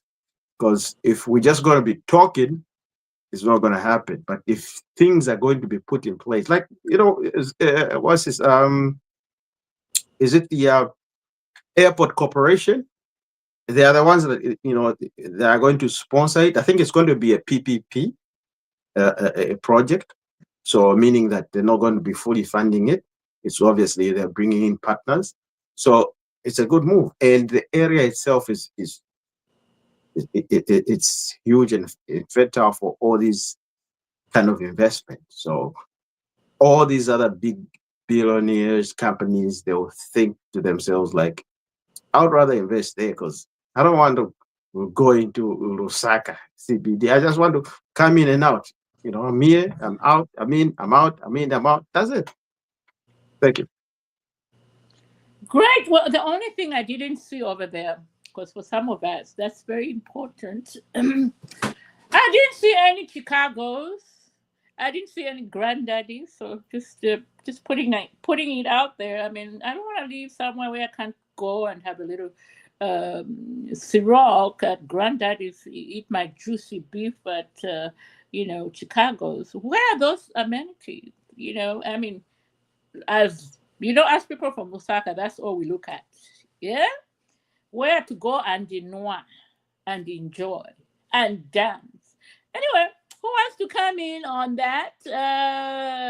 Vakasi, the new Lusaka city. Your comment. Wow.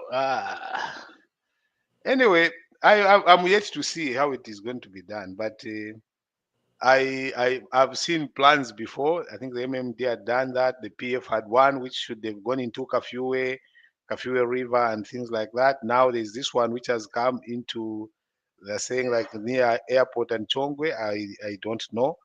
The costs are really very, very astronomical. I don't know how we're going to do that. Who's going to do it? I don't know if that was as a result of a cabinet decision or it's just someone who has been planning around it. Maybe Bakalinda, would you know if the cabinet already made a decision on that? Not yet. Okay. Mhm. So then it's just the wishful thinking probably, because if cabinet has not had this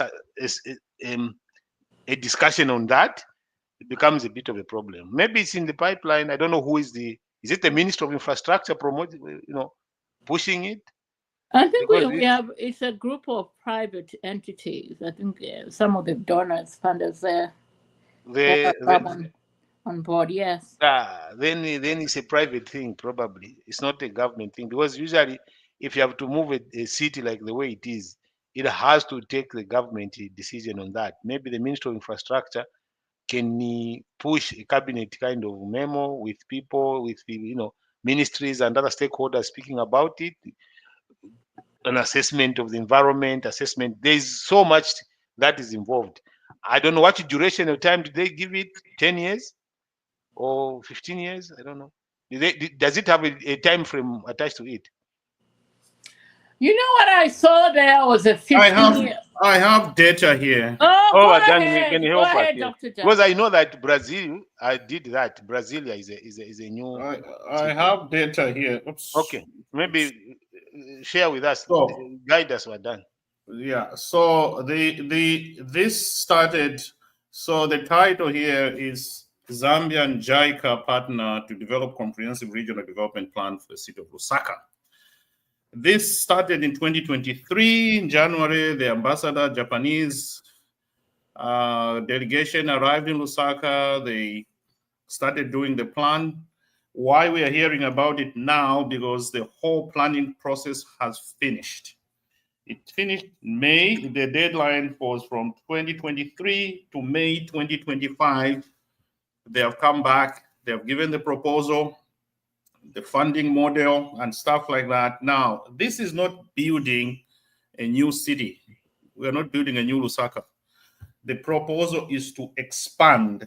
It's called expanding the city of Lusaka to the surrounding cities like Chiwombo, Chongwe, Chilanga, and Kafue. So it's an expansion program to decongest the city of Lusaka of some. This is very common in most of these cities we know, like Toronto. And then the city will be called Greater Lusaka City, like Greater Toronto Area, GTA, whereby now you have the city center, which is old, and the peripheral are modern. It's common. Vancouver is like that. San Juan here, there's old San Juan, new San Juan. Cairo is the same thing. There's new Cairo, old Cairo. So that's the way cities expand, because they get congested with these old infrastructure which was built in the 30s and the 20s. You have all these sewage systems which are not efficient. So it is going to be done in stages. They want to start, first of all, in the airport area near Kasisi, whatever that area, whatever. That's where they're going to start. It will be the phases. It's a long-term project. It will take approximately 25 years. So it's not tomorrow we're going to have a new Lusaka city. No, it will take a long time. Look at what Nigeria did to build their new city. You know how many years it took? So many years. Now they have a new city. So it's not something that's going to be budgeted now and all the money available now and all that. No, it's a slow process. They'll start slowly and then they're expanding. They're trying to expand Lusaka by 30. What I'm reading here, 35 kilometers on either directions. East, west, this way, that way, that way. So they will start building slowly, but it's through JICA, according to Lusaka Times. All right, so it's just that the team has come back to report that they have finished the planning part of it. The comprehensive regional development plan is finished. According to this report, they have given how it's going to Chiwombo, it's going to be this much, 6% of this Chilanga, Kafue. So they have broken down these areas around Lusaka where they feel they can transfer some of these infrastructures there instead of all being concentrated around Lusaka as it is right now. So that's the plan. But they have come back to report. The report is now ready, and it's a long-term project. It's not, probably there will be 4, 5, 7 governments that will have to work with this plan. It's not one government only that will see it through. So that's what I can see here. It's a good thing to me because, as they have said in the report, that's the way cities grow. They expand outside. You can't continue confining yourself to the center part. You have to go outward. Yeah. Maybe to just also agree with that and share. Maybe that is a plan that has the maybe to just give you a bit of highlights to that were done. Yeah. The plan to decongest the city started some time back. That is why now you have the ring roads. If you go to Lusaka right now, there's a road which takes you out at near Makeni. After you leave Chilanga, you come after Baobab. There's a road which takes you round out of the main city. You can pass round and come out from 10 miles. It goes round the city. There's also another road which was started from Chongwe, the Charimbana road, which goes down now. It was third road to come out to Siavonga. There is another road which was started from the airport, Chaminuka. If you know about that, Chaminuka, you go at Chaminuka there, just after what is the name of the farm there? If near the York farm there, the tarmac ends there. It was supposed to go all the way around the farm to come to Chisamba Tunnel, to be tied around that.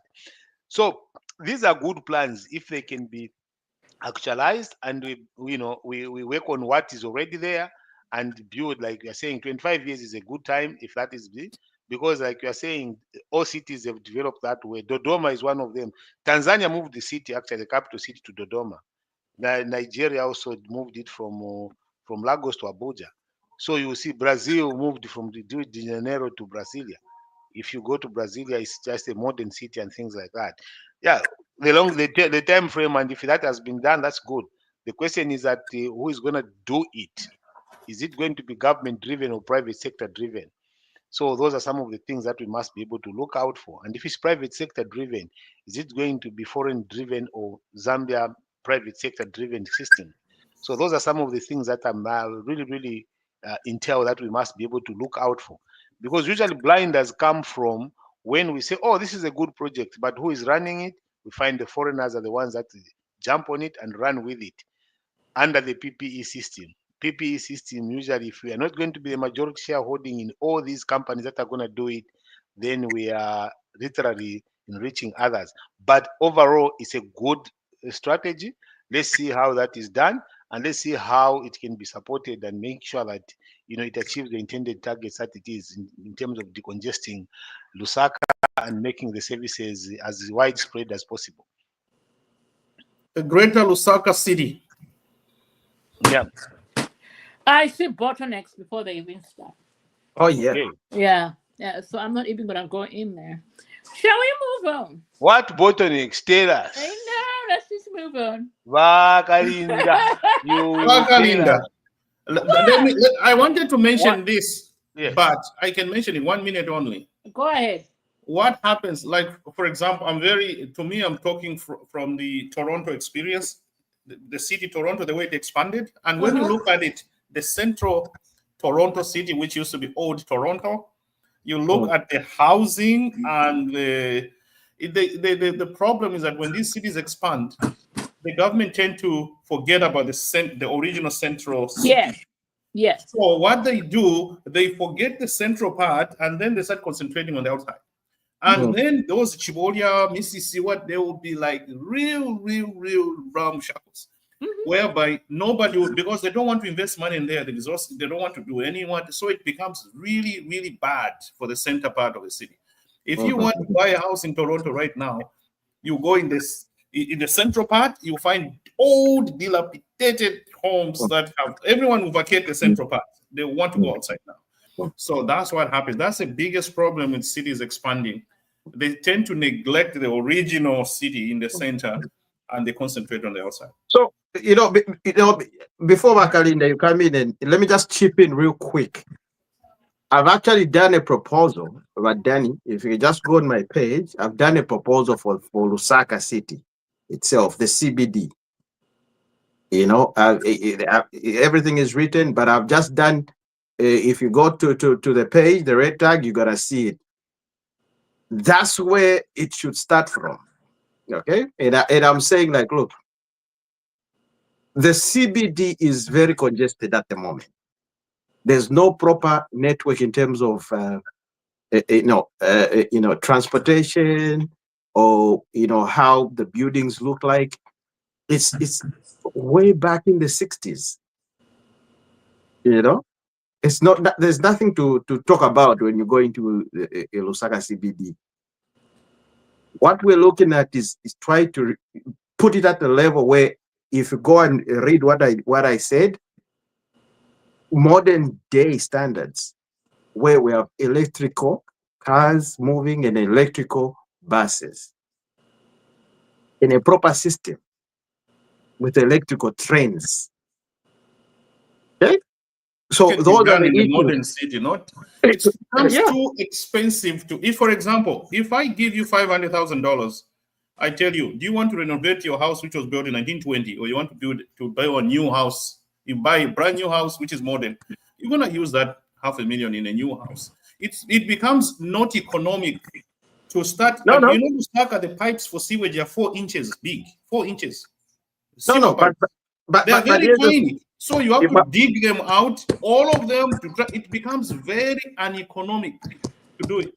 But here's the thing. Only from that angle that you feel. What you're proposing is an impossibility, because those people in Mandevu or Kalingalinga are not moving from there, not anytime soon. It's politics. Yeah. No, we're not saying people should move. No. The proposal. I think what you are saying, to get electric trains, new build. Let's just be anyway. Okay. Let me give you an example. Me when I was in high school, I was at Arakan Secondary School. There used to be a train that we used to use long time ago. Okay, it will travel all the way. Those train marks, they have built ramshackles. Can you let me finish?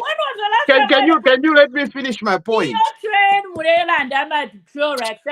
have moved them. They have sold them. I know that, but you're not allowing me to qualify my point or what I'm trying to say. Okay, you go ahead. So, a long time ago, right now you're saying yes, there are houses. I know that, of course. But what I'm saying is this. We need to come at the level where we have those kind of facilities Okay, in the modern world now, not That's Where what are you going that's to what they're put them? doing. That's what Where they are would you do in going to Chongwe. put them, Kai? In okay. Chongwe. So kuchongwe kutambira festa kutambira fina na pale pafinde ko house pale pene paria iria leo twalikwata leo road iria There are no rail lines from the city center. There's nothing. Danny, maybe I can help you so that Yeah, you tell him. what Danny is talking about is that and it has happened already partly in Zambia. Look at after they created their kids, they created the ring, they created air waterfalls. Look at when they created malls outside the central business district, Yeah. Makeni and all that. Look at what has happened within downtown in Lusaka. It is going into dilapidation right now. Yeah. Because now people tend to start to focus on those new places and improve on those new places. And the government system doesn't go back and say, okay, we have decentralized out. Now let's go back in and work around what was there. Look at Findeco House, for instance. Findeco House, it is still there. One up to if you go into that elevator, it has an operator seated inside to just make sure that ngachaisula na ikate button ngafika past 10th floor, it just goes through. It is that odd.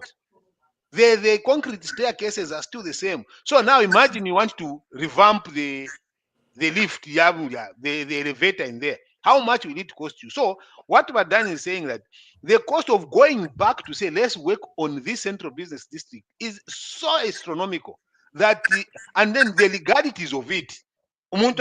This is my house and therefore $1 million for you to actually touch it. So what does the government do? Their hands are tied. They cannot go in because of the provisions of the constitution, the laws, and everything else. So those things are the things that we're saying that it's quite difficult when you quickly move out and say, let's move at this supersonic speed. It has a ripple effect when it comes back to the central business district. At times, it becomes now overtaken by the gangs. And then now there's nothing that the government could do about That's what you hear about inner city crime. Inner city crime, Bachan. So it's not that what you are proposing, Bachan, and the plan is not there, but to what level can it be practical in our country right now?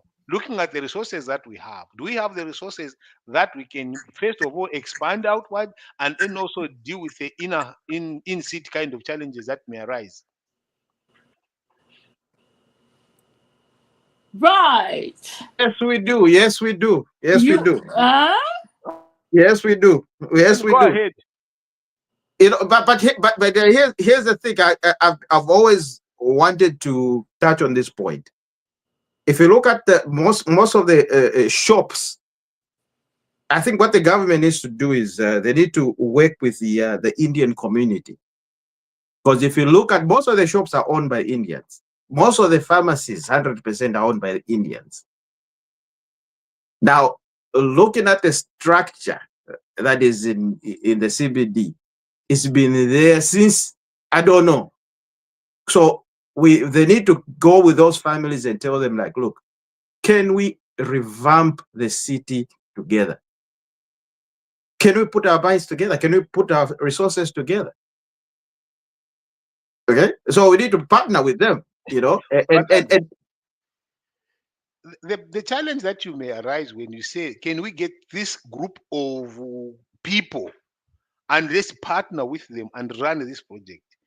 If a cartel arises to the exclusion of others, you will not break it. No, it's not like it's just one segment. We're saying, look, let's work with everybody, but the majority of the business center is owned by the Indian community. That's not a hidden secret. Everybody knows. You know, majority of the business. So when you want to work with them, in what sense do you want to work with them? Well, look, if the majority of the business in the CBD, 90% is owned by the Indian community. Okay, it's to their advantage. You're having a very big problem there. The Indian community that you're speaking to are Zambians. Yes. So do not. Therefore, the issue of Indian community does not arise. Okay. Because now Zambian Indian. Yeah, no, there's no such a thing. What you is are what either is it? Zambian or you are not. If a person has business in Well, Kamwala and is an Indian, doesn't make an Indian in Zambian. No, no, he is a Zambian. So if you say, I'll be more comfortable when you say, let's work with the Zambian community in this area. But when you start segregating people and say, oh, Indian Zambians, that is very bad. That's very derogatory. no. Don't use that word. Don't Wakazia, use that word. I think but here's the thing. We need to point out what it is. We need to call a spade what it is. Paid Okay? So let's not massage the issue. We No, we are not. know mwebantu akwalesa moneni. Ichalo cha Zambia twalishwa to twalikuwa tuli wa black twalikuwa tanaba nesu aba Indians who are Zambians. Okay? And 90% of the business CBD is run by them. They run it. Let me So, correct no, this is a fact. Okay, is it a fact or not? It is not, Bachanda, because look at I will give an example. I have my son here, born in Canada, Canada. And someone cannot come and say a Zambian Canadian. The Zambian Canadian is me who may turn out to be a citizen. But imwenga wafia Roma na muno Canada, akulira muno Canada, taji wakula ku Zambia. Someone cannot come and say Zambian Canada ngakula kwata business. He is a Canadian or is Zambian because ama Indians abamuka mwala abengi. Abomureba. They are third, fourth generation. Tabatara bakuna ku India. They are born and bred in Zambia. They went to schools with the same. I agree with you, Wacham. So you cannot come and say, now these are Indian Zambians. When did they become Indian? Yeah. Okay. But just with Moneni. When they become Indian? Because me myself, I've got friends who are Yes. so I take strong exceptions. I do take strong exceptions as well. We want to akwalesa. That is causing war in Congo. Yes. That is causing war in Congo. Yes. Yes. My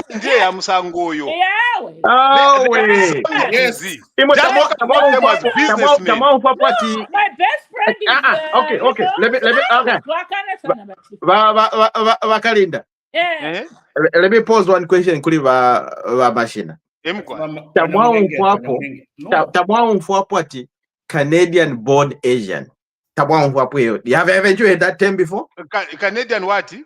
Born Asian. Tamwa mfwapo. Born Asian. Afyalile ku Asia. Ero ku Canada. That is what it means. Tamwa mfwapo ati uafyalile ku Asia, umfweni bachanda. Uafyalile ku Asia isa kuno ku Canada. That is what it means. But nisha umfwapo ati Canadian Asian. You understand? It is where the place of birth. So if you're Indian and you see this is one of does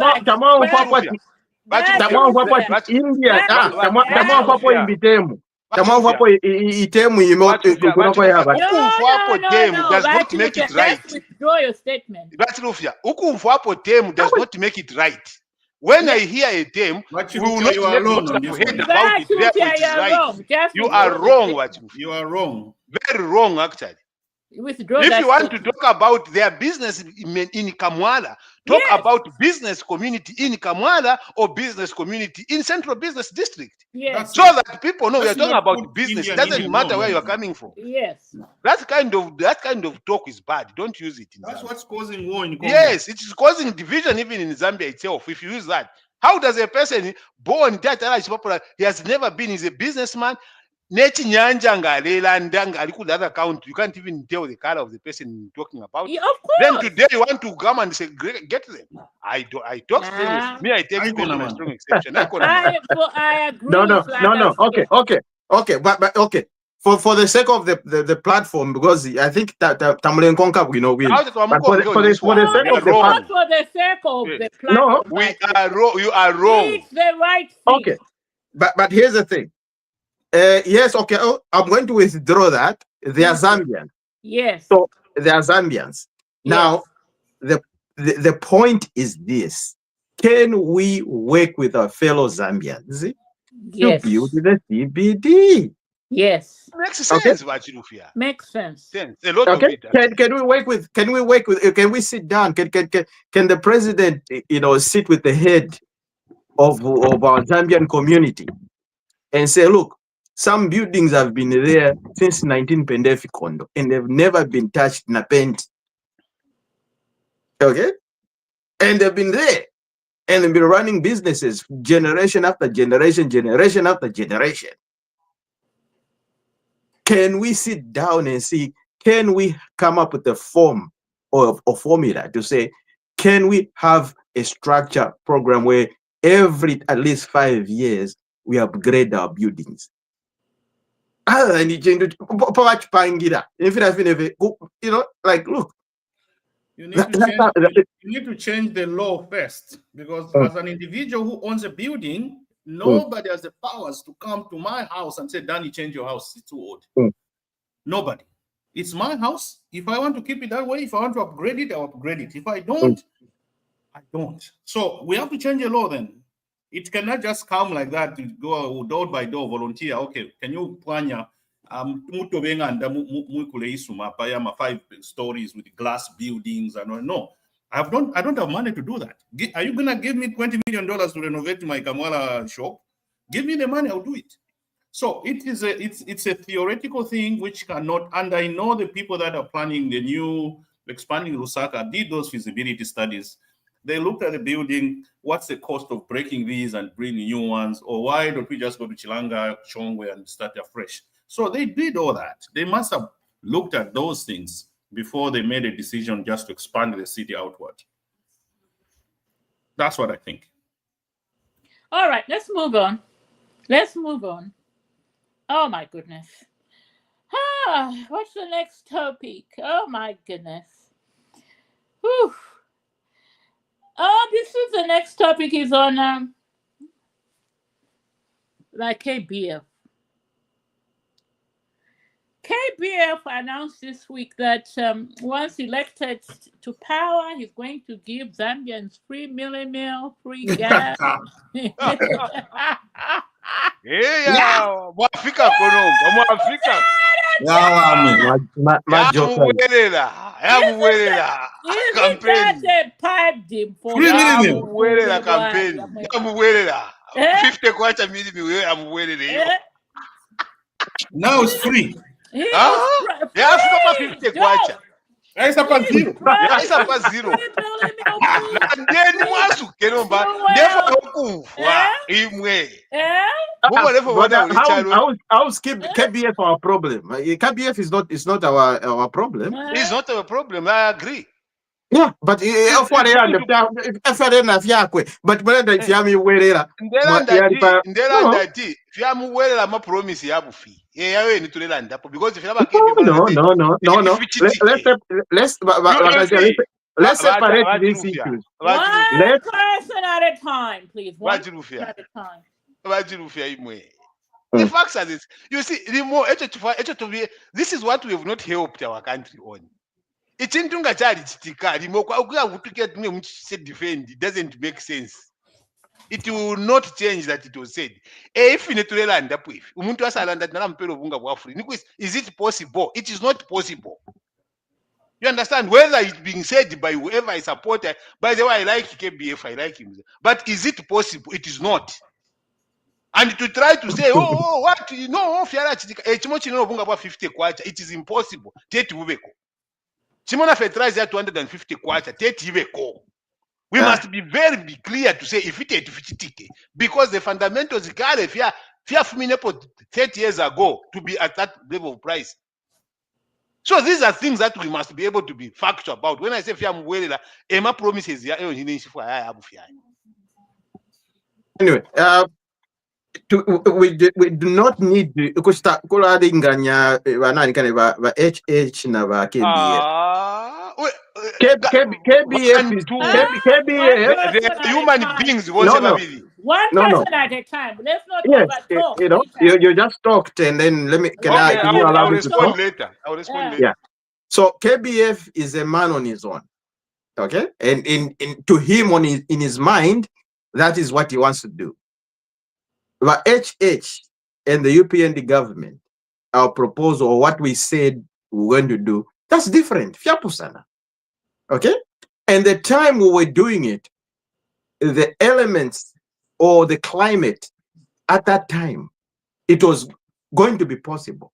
But Monen, how long did it take for us to be to come into a government? So that's why I always tell people, like, look, yesterday's price is not today's price. So uliobunga baliranda ba HH bunga kuti wafika pa 50 kwachi. No. Well, in reality, baliranda said, look, it can be cheap.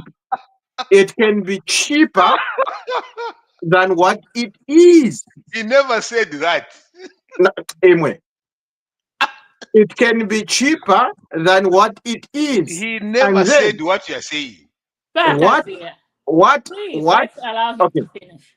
So what are the measures? So sometimes if you are trying to do something, what are the measures being done? Or what is the current government doing to reach those heights or to fulfill that promise? NCZ katishinga tamulemuna kachinga internet yentaibomba Bachanda mulefa mule shoot ine about ama promises. No. Can you allow me to finish? Let's not have it too, personal. But can you allow me to finish? When we have other people. I apologize. Quickly. Let me just finish quickly. Before you finish, can I just give you some guidelines? Do not directly approach Bakazia, because you are going into a two-way conversation when there are other people on the platform as well. So finish your thoughts, then we can go to somebody else. Yeah. So my thoughts in this situation is we are seeing a resurgence in the agriculture sector. By the current government has invested $6.8 million mu NCZ, nitrogen chemicals. People are going to be employed, and we're going to be having cheaper fertilizer. So those are the steps. So if you no. What steps are you doing? These are the steps. So for us to reach where we need to have cheaper fertilizer, which is going to be locally sourced. So those are the issues. Okay. So well,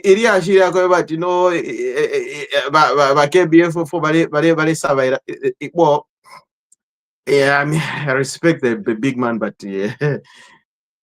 HH is not your level. It's not your competitor. Or you cannot come up. Can you come up with something solid that's going to be better than what HH has said before, other than just copying and pasting? So anyway,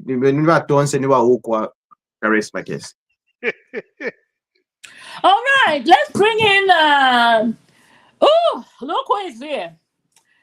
Welcome, the Francis. Welcome. And we're talking the promises by KBF of free meal, free fuel for Zambians once he's elected president in 2026. Your comments, sir. Thank you so much, Wakalinda. Good afternoon, everyone, and good afternoon to all the listeners. Yeah, it's exciting. I think KBF, he has the right to be wrong. He has the right to dream. And he's never been a factor. He likes bloviating, so we're not really worried about him. And I think anyone should be allowed to say what they're going to do different, or if they're changing course come after 2026. He should be. I think it's an opportunity for journalists to go to him and ask him how he intends to do that.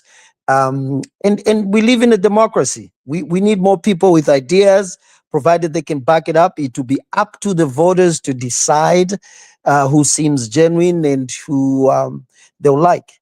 So I think he should be encouraged to speak out. He should not be censured. Let him speak out, but he's never been a factor. We know him. He's always thinking he's the sharpest tool in the shed. He always preaches that he's the one who made ECL president, and he's the one who made HH president. So we know him. We know him. He's never had respect for anyone. But however, that said, I think he has the right to say what he's going to do. We welcome that. It's good. We love competition. It's good for the voters.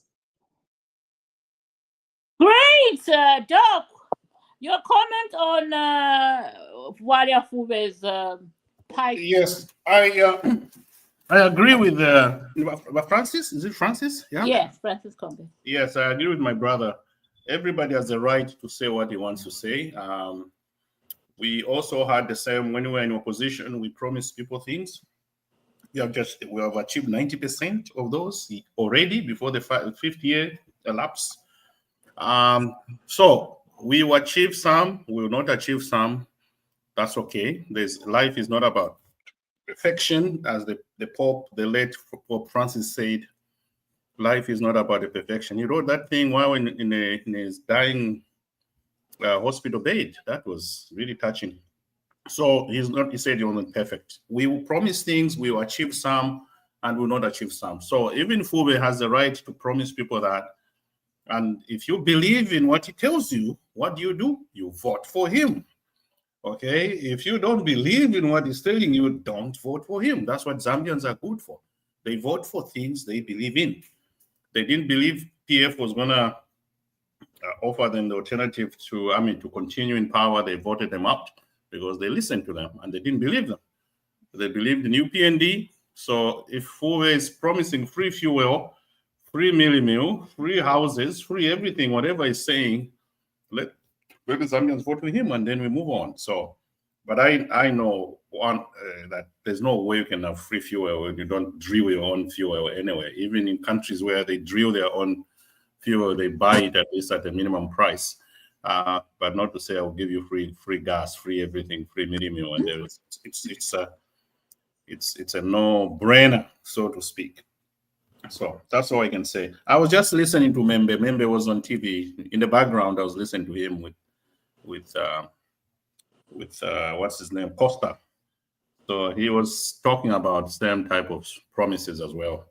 But which is a very good thing that the opposition now are talking about what they're gonna do, because I've never heard of any Tonse guy lady talking about what they're gonna do. None, zero. All their meetings are just empty. So at least now let's encourage people to start coming with their alternatives. What they're gonna do, what they're gonna offer. Because right now, from Tonse, nothing. Zero. There's nothing they're talking about alternative. At least now we have this guy talking about giving free meal, free gas, free vehicles. Yes, that's what we want to hear. Let them talk like that. That's the language of opposition. Thank you. Yeah, absolutely. I mean, I wanted to know exactly how he was going to do it. I mean, you don't just come and say, let me finish. I gave you people time to speak. Let me at least also, put in a 2 cents. How is he going to give people free Uwunga, free, gas? How is he going to do it? Show me how he's going to do it. I need to believe. Somebody needs to believe something. Now, Bakazia, you can come in. What's your counter? You have 1 minute. You see, Wakalinda, for me, I have a problem with politicians. And the reason why they lie to us is because we don't hold them accountable when they lie. When they tell lies, we run to defend. And rationalize anyone who comes and says this is a lie. We verify that person to be the one who is wrong, the one who doesn't mean well, the one who actually is misleading us, the one who doesn't understand, the one who is a cadre, the one who says this, you are lying. This statement is a lie. It cannot happen. They're the ones that we verify. And by the way, a president is not a superhuman being. We have made them believe so. The president is our servant. We pay him, we pay for his services. And to start saying, oh, he cannot be compared, he's not at your level, he's at the level of Zambians. Because the Zambians who are at that age with him, they all should behave in the same manner, especially when they are leaders. The truth, we must hold them accountable. Today, it is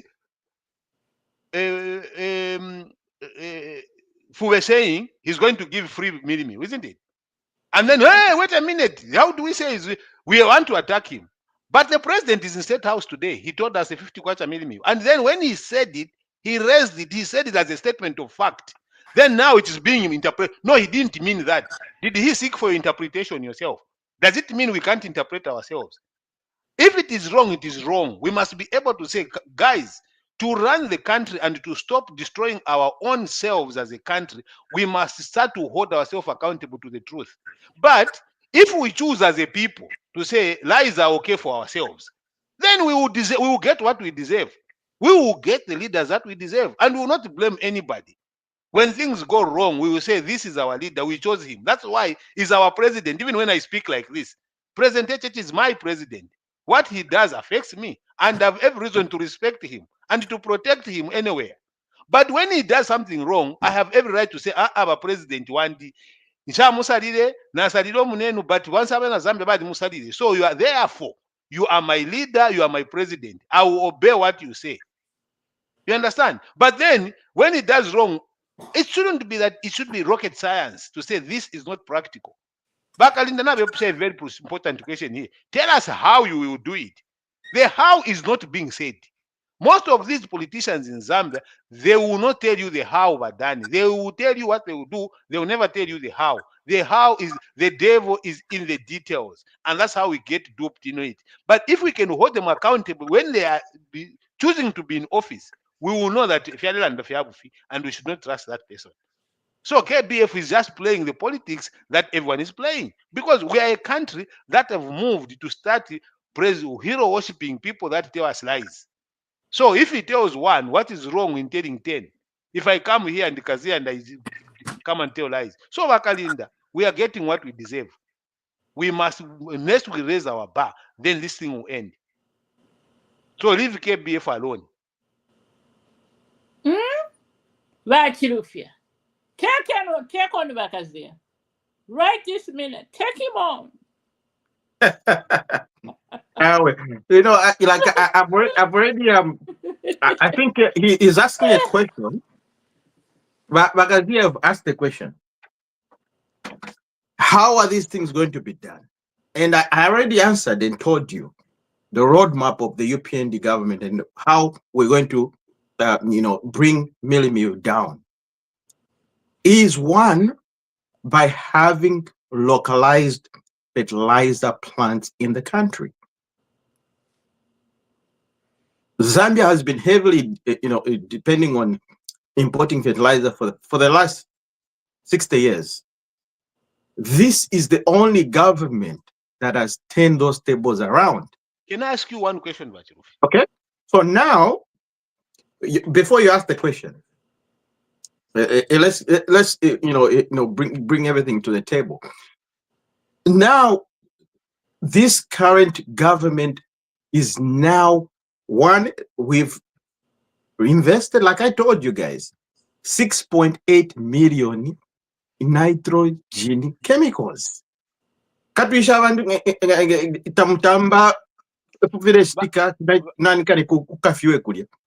For the first time since 1971, nitrogen chemicals now will be a modern manufacturing fertilizer plant.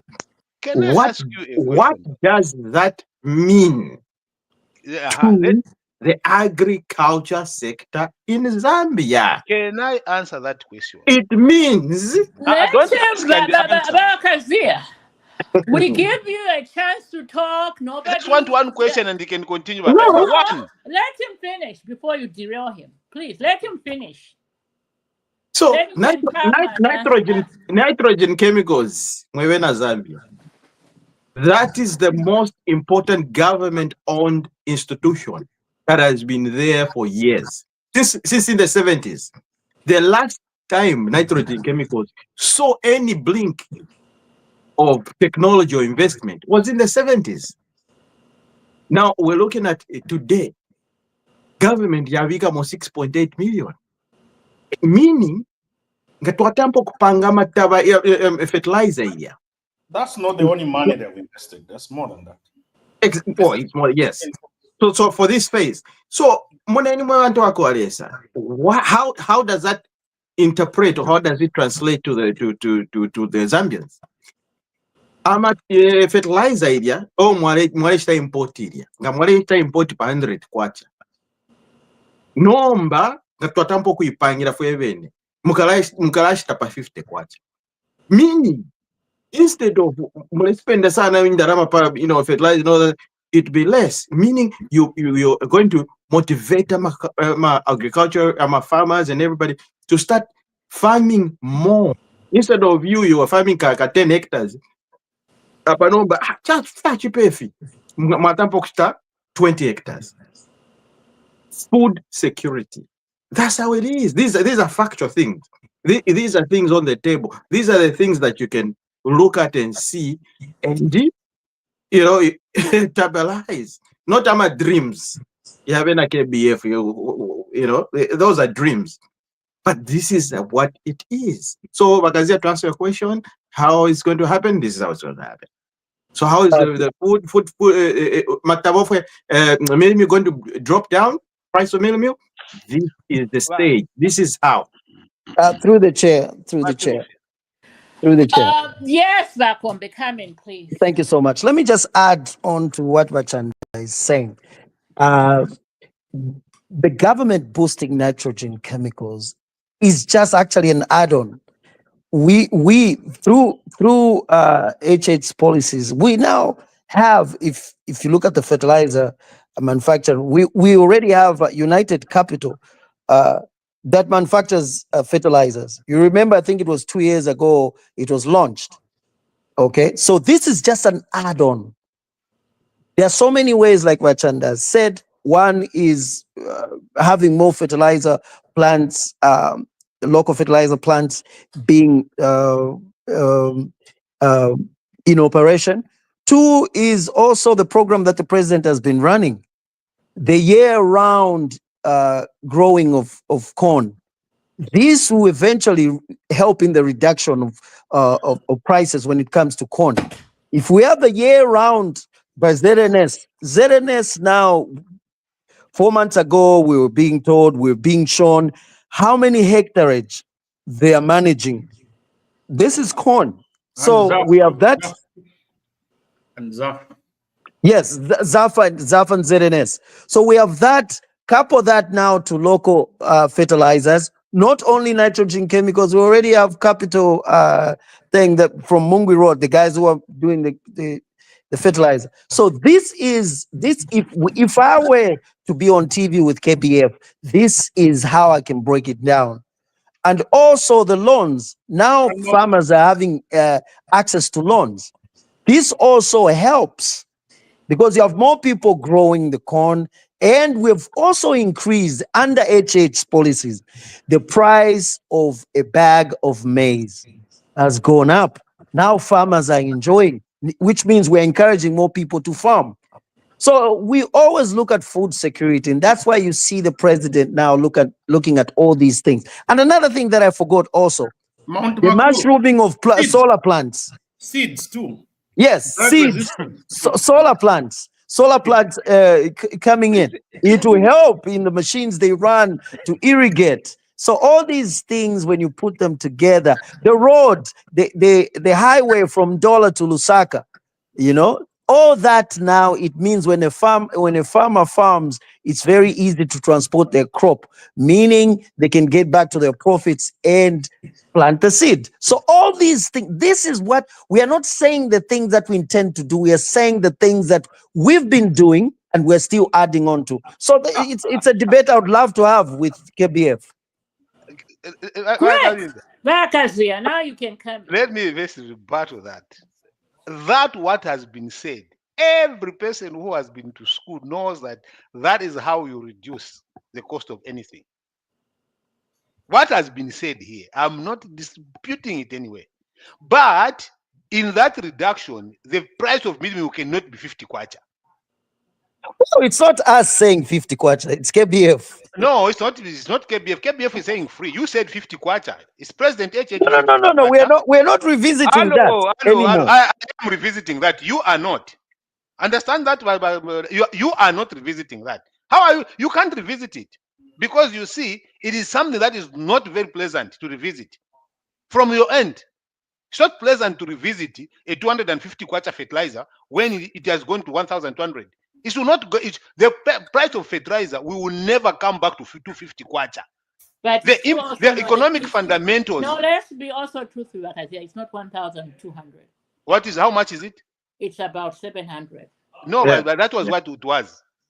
No, that's No, what no, the no, no. price It's is. 7 to 800. Yeah. So it's 720. It's not So 250. anyway, Isn't it? but here's the thing. Like I Let told me you, finish. Okay, let's say that it is 700 kwacha right now. No matter what you are going to play around with, the price of fertilizer will not be below 250 kwacha.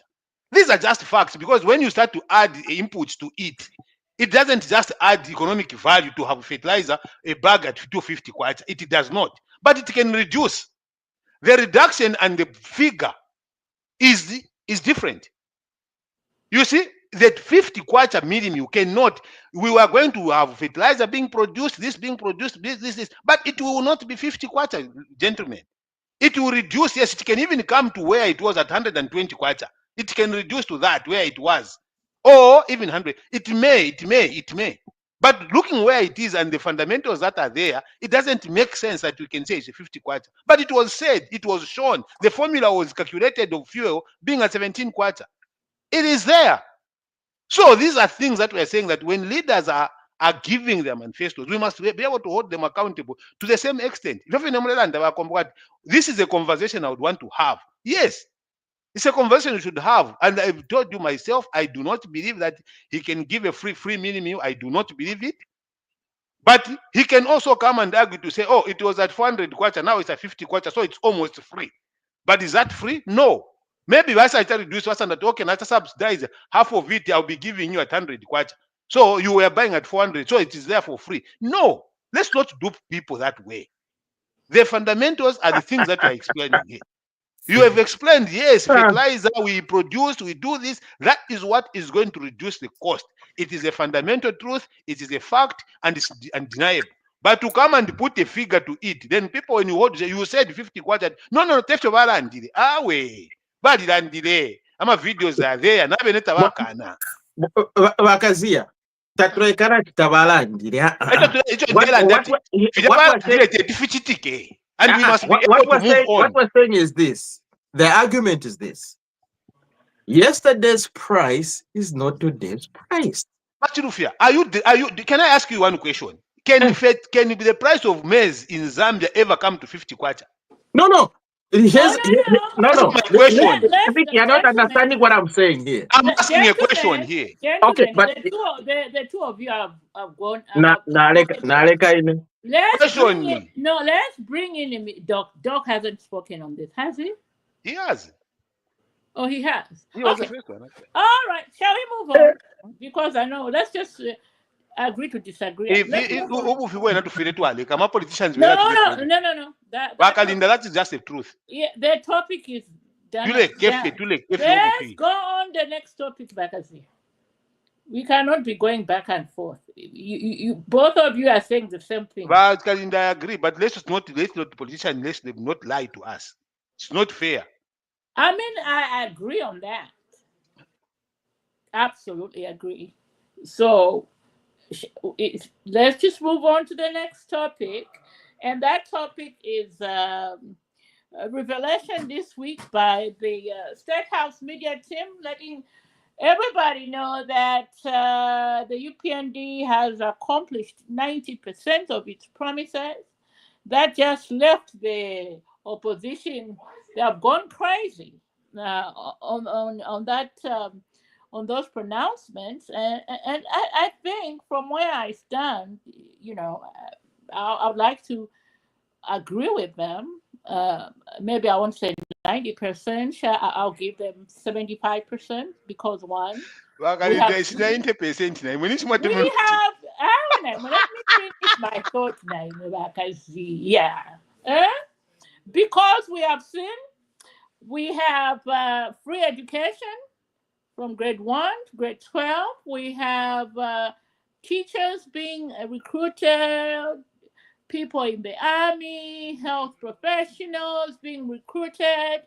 We have seen Bakombe and Chiluka just schooled us on the fertilizer, plants that have been, brought onto the market with nitrogen chemicals of Zambia also being, recapitalized and new equipment being brought in to ramp up production of fertilizer.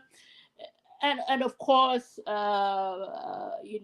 actually paying farmers what they are spending on their produce. So, and the list goes on and on and on. So, on that note, I would say 75%, 90% is just politicking. And having said that, I think they do deserve another second term. Going by what's going on in the opposition and Tonsa, because we actually don't know who's going to lead us. And from they that. achieved this with drought, all the challenges we had. Yes, exactly. All that. That's why I'm giving the party 75%. I won't say 90%. I want to say 90%, and I have a reason why. Here we go. Shall we start with I Bakon? have a reason why. Yes, go ahead, Bakon. Let me just add on. Let me come in. Let me come in. Let me explain. And then we'll go to Bakazia. Yes, let me explain. They were very right when they said 90%. Can you imagine the things that you've stated there? But let me add the things that you've not stated. The things that we promised. We promised that all retirees that were pending, that were had their PEG spending, were going to be paid. They were paid. We promised that there was going to be civility in the nation. There will be no cadres intimidating people. We have done that, right? We promised that teachers will be hired. They've been hired. Nurses have been hired. All that. You see, we promised that we're going to increase CDF. We've done that. So all the things that we promised, 90% of them, we've handled them. And we are still going. We're now targeting the 10%. Don't forget, look at the promises that the promises that the president made. And look at what we've done. So that's the reason why whoever wants to argue that it's not 90%, tell us the list of things that we promised and what we've done. And let's calculate. We can do the math. So 90% is right. Now, here's my thing. Some of the stuff might not be, like, for example, the issue of mealie meal, right? We can say we've handled it, but it hasn't gone to the prices that we promised. And we can also say there's many factors. There's the drought that came in, so that's one of the reasons why we haven't met some of the targets we set. Even on the issue of restructuring the debt, we had promised that we're going to restructure the debt. Guess what? We've done that. We promised that we're going to bring back the nation to the world stage, where we are back now in dealing with other nations. Guess what? We've done that. So all these things are happening. So hence the 90% statement being met. You can't argue that. You can only argue that if you bring me the promises we made and then tell me which ones we haven't handled. I rest my case. So 90 is right. Actually, it's 91 because it's 94.6. It's 91.6. So it's 90.6. So it's 91 with me. Therefore, I want to hear from my daddy before I come over. No, Bakazia, you come in. But no, you come in, Bakazia. And then we go to Dr. Danny. You see, Allah charge you back when you go fishing for things that are not there. State what is not there. Tell us what I've said that hasn't been done. Is what was said. I don't know what you've added to what was not said, Bakombe. Whatever you have said was said. I don't know when you said you want to add. What have you added, which was not said? No, I'm saying Kalinda Bachita states some of the things that have been done. You see, the things that they've said. Let me remind you, Bakombe. 90% of what you have said, 90% of what you have said was said. I don't know when you said you want to add. Whatever you have added, which was not said. No, I'm saying Kulibaka Kalinda Bachita states some of the things that have been done. When you put a manifesto there, you put your manifesto, go back to the manifesto, put it here and see the things that you said you deal with in the manner that you said you do it. If it is things that you are dealing with right now, some of those things are accidental. There are things that you just woke up. For instance, number one, the recruitment of teachers, everyone knows. It's because PF built. But we promised that we are going to recruit when we are. They built, you recruited. Good. Now, let me tell you one of the things that I know about retirees. What you have said is not right. Now, I'm going to tell you why it is not right. Right now, Amase separatists, they have not been paid to date. Lady Sarah was on this platform. She confronted and said, me, I'm one of those. We have not been paid to date. They have not been paid. Number two, the retirees were the numbers that were exaggerated. The numbers that people, they said 150,000 retirees, when in fact it was just 2,000. Now, let me tell you one thing, because I was a chairperson. That is not true. I'm telling you, Cornelius Mwetwa said it. And there's a video to that. He said it at the 150,000 retirees at the end. He said it. And I even told Danny this. I don't like what Cornelius is saying. That is a lie. There is no number called 150 retirees. There's no such a number. Number two, I was a chairperson of the pensions committee at PSPF. I was. The UPND has reduced the number of waiting time from 2 years to 3 months. So when people say they combine the separatists and the retirees and say we've paid everybody, that is not correct. Number one. Number two, you promised 17 quarter fuel. You have not delivered that. Number three, you promised 50 quarter minimum. You have not done that. Number four, you promised what? Load shedding. That load shedding, whether there's a drought or not, it's lack of leadership. It has nothing to do with drought. All that is in the 10%. It is so I don't know what you're talking about. I'm telling you, it's not a 10%. It affects the trade. It affects small businesses. But Bamdala, tell us the things that we've stated that are not, that haven't been. You are repeating the same things. You're repeating the same things. Sit, keep quiet. You have a time to respond. No, but you're lying. No, I'm not lying that you promised 10 quarter. You promised 17 quarter. But we haven't said, listen, Bakazira, we said 90%. This is simple. They said, Bamdala Wandi, they said 90% of the promises have been made. Stop interjecting. I think Wakombe needs to stop interjecting. One person at a time. You have a time to respond. If you think what I'm saying is not right, you respond. But meanwhile, let me tell you, of course the things that you promised which you have not done, that's what I'm raising you have to you. 1 minute. Yes.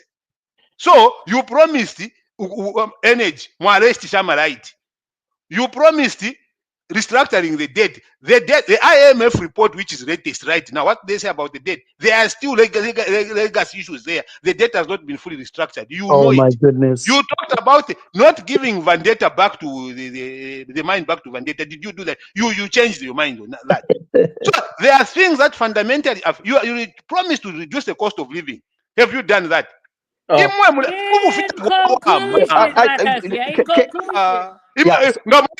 If you are going to say we increase CDF, therefore it is 90% you've achieved, then fine. Moderator, can you bring order to this debate? The issue was no, Bamdala, you're misleading everyone. The issue here was we didn't say that we. You cannot say that order. It is a fact. These things that I've stated here are facts. Okay, it is a fact. No, let me come in through the chair. But Bamdala, stop misleading people here. No, I'm not. Let me finish. You've spoken. You have spoken. Bamdala, you have spoken. Let him respond. You had your time. Bamdala, you've gone. Bamdala, Mwalanda, I'll speak in 2 minutes. Here, the way you debate, you prolong things. Because even in the last issue, the issue was statement yakwa KBF. You went to HH statement, so you were misleading everyone. On this one, we said 90% of the things that we said. We are not saying 100%. Okay, so stick to the argument. Don't change things. We're not saying all the things that we promised we have done. Okay, and on the things that I stated, one thing that I missed was the mines. We said the mines we are going to have them in operation. They are operating. Shaft 28, the 2 mines on in Kitwe and Chingola, they're inoperational. So we're not saying we've done 100% of the things that we promised. So when we are debating, let's stick to the question that the moderator puts. Let's comment on that. Because if you start straying and saying, we agree. So that may be in the 10%. Okay, so let's stick to that. Then the debate will be nice. I rest my case. Dr. Danny, with those, yeah, let's bring in Dr. Dan. He hasn't said anything. From there, we'll go to Okay. And then I when what I like about my government now, you can see that we have produced a document which is being circulated and which is being interpreted in local languages now. And this document, I want to send it to Chandagazia to read.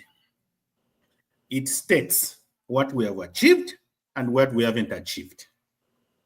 So he's talking about that 10%. Chandagazia is talking about that 10%. It's written in the handbook.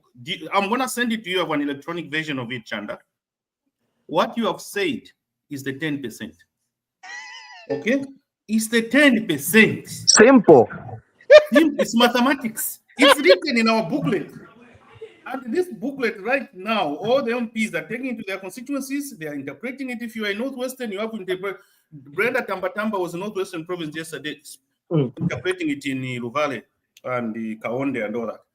We are now spreading the news. We are showing them what we have achieved and what we haven't achieved yet.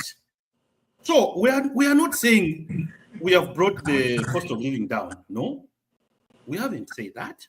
Okay, the price of fertilizer, we haven't said that. So those are the 10%. So you are right. We haven't achieved anything. So the list of what we have achieved is very, very long. We talked about decentralization, by the way, CDF. Everyone said at that time that it wasn't possible. Exactly when I remember I used to discuss with you those days, you were one of those who said it can't happen. It happened, decentralization. CDF has happened. No, Dan, don't say that. CDF I never said it would not happen. I never said that. All right. I retract my statement. Youth development through youth empowerment. The youths in Zambia right now. I talked to my cousin in the village in Shikatende. He is empowered. He feels very, very strongly about it. He sits in the meeting. He decides where to sink the ball in their village. They feel empowered, people in the village right now as we speak. I know there are some things going on with this corruption here, with CDF here and there, but overall, women at the hospital there in Martin Luther, Martin, they used to sleep under the trees when they take pregnant women to escort. Now they have a shelter where people can sleep under a roof. Every district hospital, every small little health center has a shelter where people that are supporting the sick can sleep nicely. They used to sleep under the trees. It is happening. These are facts. Small, medium enterprises, they are being supported. You can get a loan now. You go to Mizingameru. Mizingameru was working, the ABSA, all these banks now are working with the government to give loans at a lower interest rate to people that want to do business. It's happening. You know, look at the restructuring of the debt. I know people, we haven't restructured. I know it came up 2-3 days ago. That is about the local data, the local banks in Africa, African banks, Africa ADB and all that type of thing. Those are the ones that say, why didn't you include us in your negotiations? You just concentrated on IMF and all that type of thing. So that little the noise you're hearing from Tonse and all that, they didn't restructure. It's talking about the local African banks which were not included in the negotiations. So it has nothing to do. The bigger pie, the bigger piece of the pie was negotiated. Our debt, we're now in a better position than we were before. You know, health capacity building in the health. I'm just reading these things from the publication that were published. Capacity building in the health sector. Look at the nurses, doctors, plenty of them now. My niece graduated in 2011. She was staying with my sister until last year when she got a nurse. For almost 10 years, more than 10 years, she was sitting at home. She's one of those that have been employed. So it's just something we have to accept. When the government is doing its best, we have to accept. These things were not there a few years ago. Nothing was happening. Their mines were dying. They were closing. The activity on the copper belt is alive now. It's a truth. How many mines were closed? We have to accept when things are going right for our country. Otherwise, if we're going to have this tendency of just criticizing,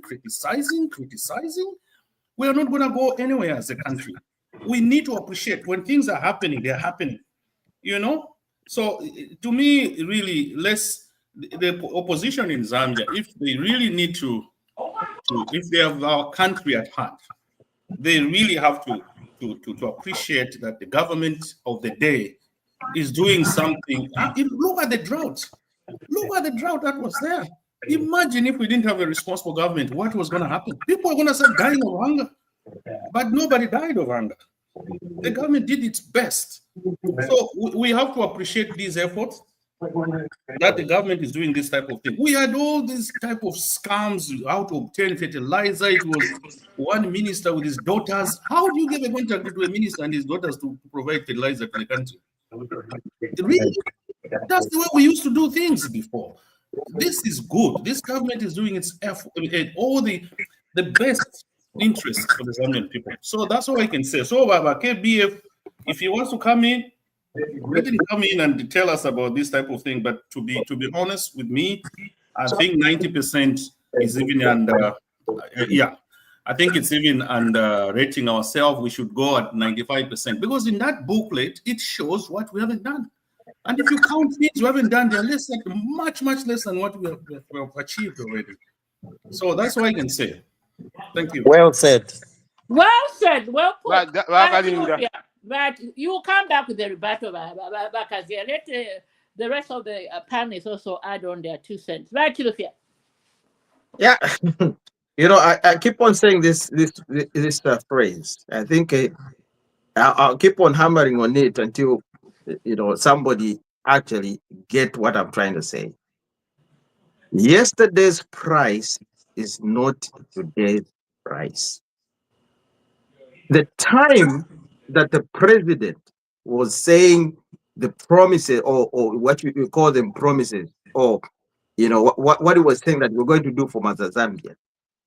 What year was that, first of all? And what year are we in now? Is price constant? Okay. What has happened in between? We had COVID, we had all these other things, so many factors that came in. Okay. So if you look at all those factors, bring them in, it's way much impossible to actualize that price. But we are saying, look, this government is not folding its hands. This is a very responsible government. They're not folding their hands. What they're saying is, we are going to put measures, okay? Or we're going to put certain drivers in this, situation so that we actualize a cheaper way of buying millennium. One, I told you, nitrogen chemicals, United Capital Fertilizer, all these companies now on board. Zambia no longer will be importing fertilizer. Okay? Which was the order of the day. And every person, if you're a businessman in Lusaka, fertilizer was a big deal. A lot of people made a lot of millions importing fertilizer. But we're saying, look, can we keep those millions here? So instead of us going to Tanzania to spend 10 million of our own kwacha or dollars and bring fertilizer and sell it for 20 million to the Zambian government, why don't we have our own manufacturing? These are the things that I'm saying, like, look, it's not going to happen, abruptly, because anybody that understands economics, that's not the way it works. The world works. Even the price of milk cannot just happen just like that. Even the inflation, it cannot just improve abruptly. No, no, no. We have to put certain measures in place. And these are the things. So the current government is doing all these things, step by step, step by step, step by step. At the end of the day, or at the end, we're going to see, oh, wow, this is how, this is where we were, this is where we are now. And we can even see that change of cheaper food, cheaper meal, and, the inflation rate will start, competing with major currencies. But we need to look at the world market. What's happening now? We have trade wars going on. Now, are you going to blame it on it? You're going to blame it on HH because it's a trade war in the world. No, no, no. Let's be fair. Let's clap, and give due weight, weight due. Like sometimes, like, look, out of all these bad things, all these calamities, he has risen and brought us from the bad economy that the previous government left us in to a better position. Okay? If it wasn't for HH, I'm telling you, if the previous government had continued, Zambia could have been like like Ethiopia. In conclusion, Zambia could have been like Ethiopia, where we'll be now struggling for food and we'll be asking for people to sing "We Are the World." Now we can't do that because Zambia is self-sustaining and because we've got a leader in place. Right. All right. Bakazia, with your rebuttal, please, before we move on. I have a few things to speak to. In 1 minute and no, 1 minute and a half. Let me, yes, probably 2 minutes. I should be done. You see, Okulanda, if the 10% is in the following things, I will rest my case. Number one, the president spoke about corruption very much and how to do with people that are corrupt. We have my cousin Chikote, who deals with a daughter, is still in government.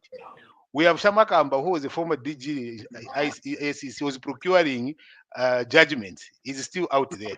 Fuel was at 17 kwacha. Now it's at 4 kwacha, 100% increment. Energy, you had power, you started exporting. And load shedding, which was attributed to poor leadership, now it has killed the small scale enterprise in Zambia. The minimum was at 125 years at 450. The legal reform, the built-in thing was that no, they should never. This is a backdoor of doing it. It is back on the discussion. Restructuring the debt, which people were paraded on to say, hey, we are going to restructure the debt. Right now, we know the restructured debt is not there. It's still a going concern. The cost of living, which should have been low, it is gone skyrocketed off the roof. The exchange rate has skyrocketed, tripled. It should have been at 10 kwacha. The mines, which now is saying they were closed, I posed the question here, how many mines were closed?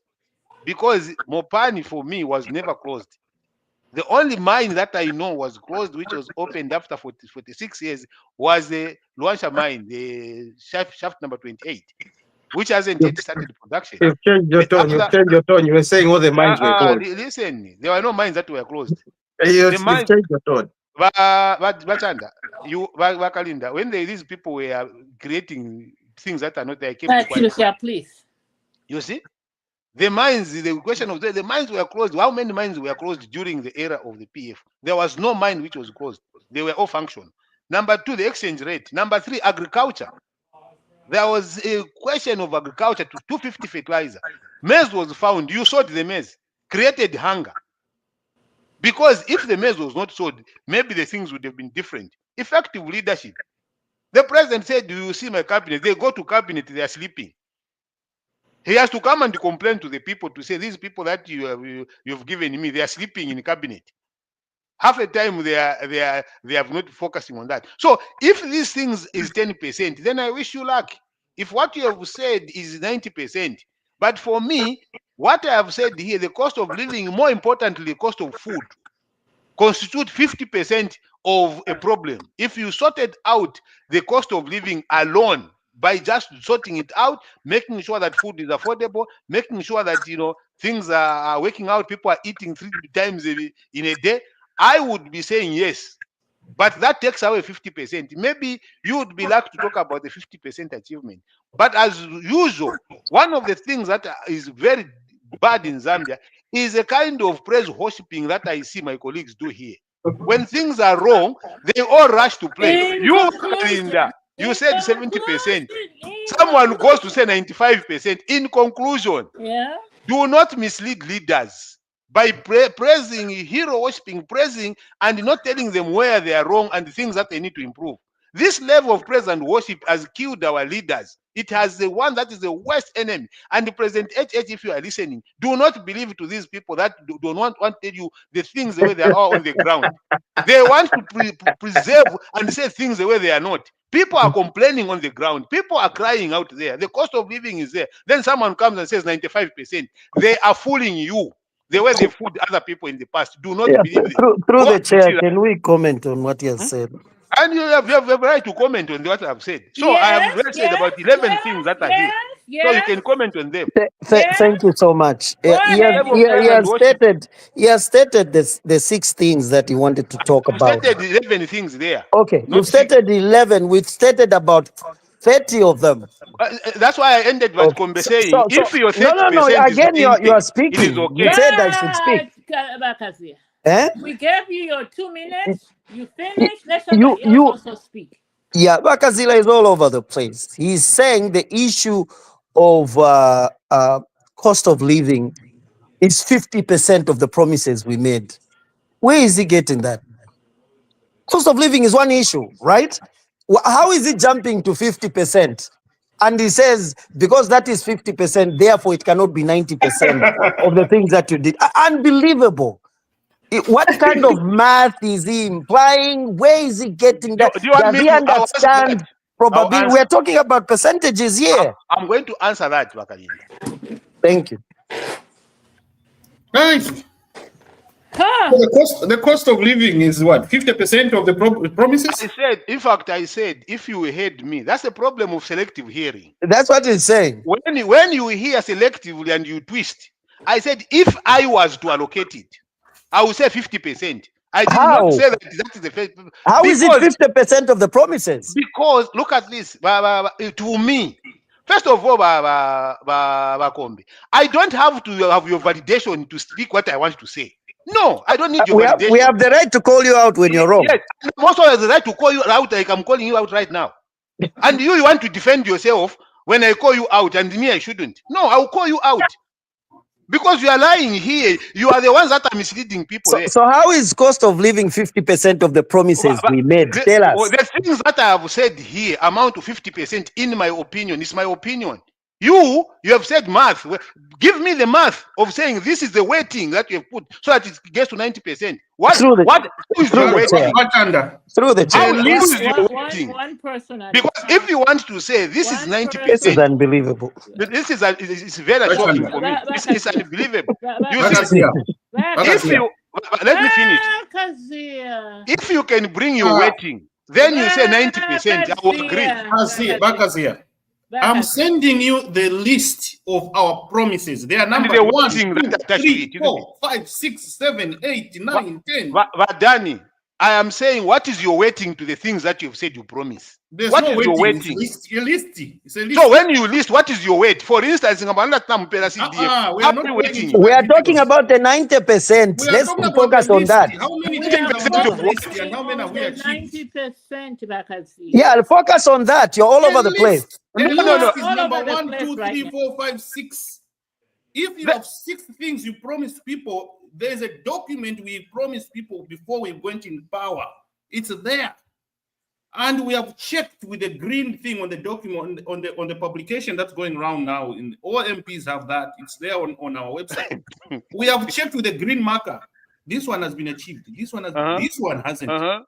It's a list. 1, Uh-huh. 2, 3, 4, 5, 6, 7. Then you divide the crosses over the pluses times 100.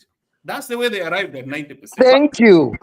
Danny, let me tell you one thing, and this is my submission to you. Don't use vernacular to solve If- math. Use math, if Mamdala. you're going to use your math that way, well and good, I wish you luck. I don't just believe in your statistics. Because these How we statistics arrived that at you've 90%. manufactured to show that you had done something, when you acted, you have not done anything. It's up to you. It's an It's up to illusion. you to argue that. We are showing you what we've done. You see, it's also up to you to promote that. You understand? And we I am are. not doing We it. are doing All it. right. Yes, and you are doing it. Yes, All right. keep doing it. It's If you think you fix the things, it's okay. And for us, we'll keep calling you out when we see that if you're at variance with the realities that people are facing. Let me also clear something. At 90%. Let me also clear some things. I've been listening to you, gentlemen. Let me just clear some things. You're 90%, Makalinda. One, Kalengwa mine was closed for 46 years. It just reopened.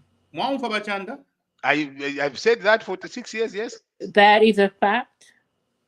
Two, You said there was no mine which was the closed. price You of did milling during meal my in time, I think. Zambia at this moment, it ranges from 230 kwacha all the way up to 350, depending on where you are or how far away you are from these millers. Not So it's 50 not kwacha. 400. It's not 450. In Impulungu it is. Where I come from. Kumpulungu, I can guarantee if it's That is where I come from. Let her finish, Kaviti. Let me finish. I gave you time. You spoke on this. I'm pulling up the figures as given by the Jesuit Center, which is the most unbiased food basket we have in Zambia. Those are the figures I'm getting there. And that's normally that we go to comment on, not from wherever, in terms of the food basket. Those are things that I needed to clear up. And on that note, we have come to, after 3 hours and 11 minutes, we are already over by an hour and a half. Shall we go into the most entertaining segment we have, which is the rant? Who wants to speak from their heart? Who wants to go first on any issue that you want us to know this week? Who wants to go first? Otherwise, if no one will, I will go first. Okay, go. I will start with the alleged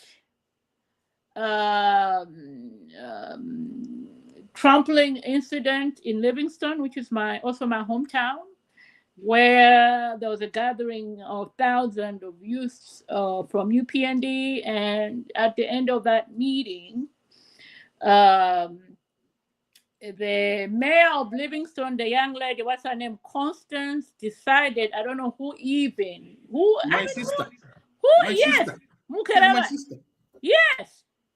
Who advised her to get into? Who advised her to get into her car and start throwing out 10 kwacha? I'm doing my rant, please. I'm very, very it's a rant. It's a rant. Oh, that's what she did. I didn't see that one. Yeah, it's a rant. Who,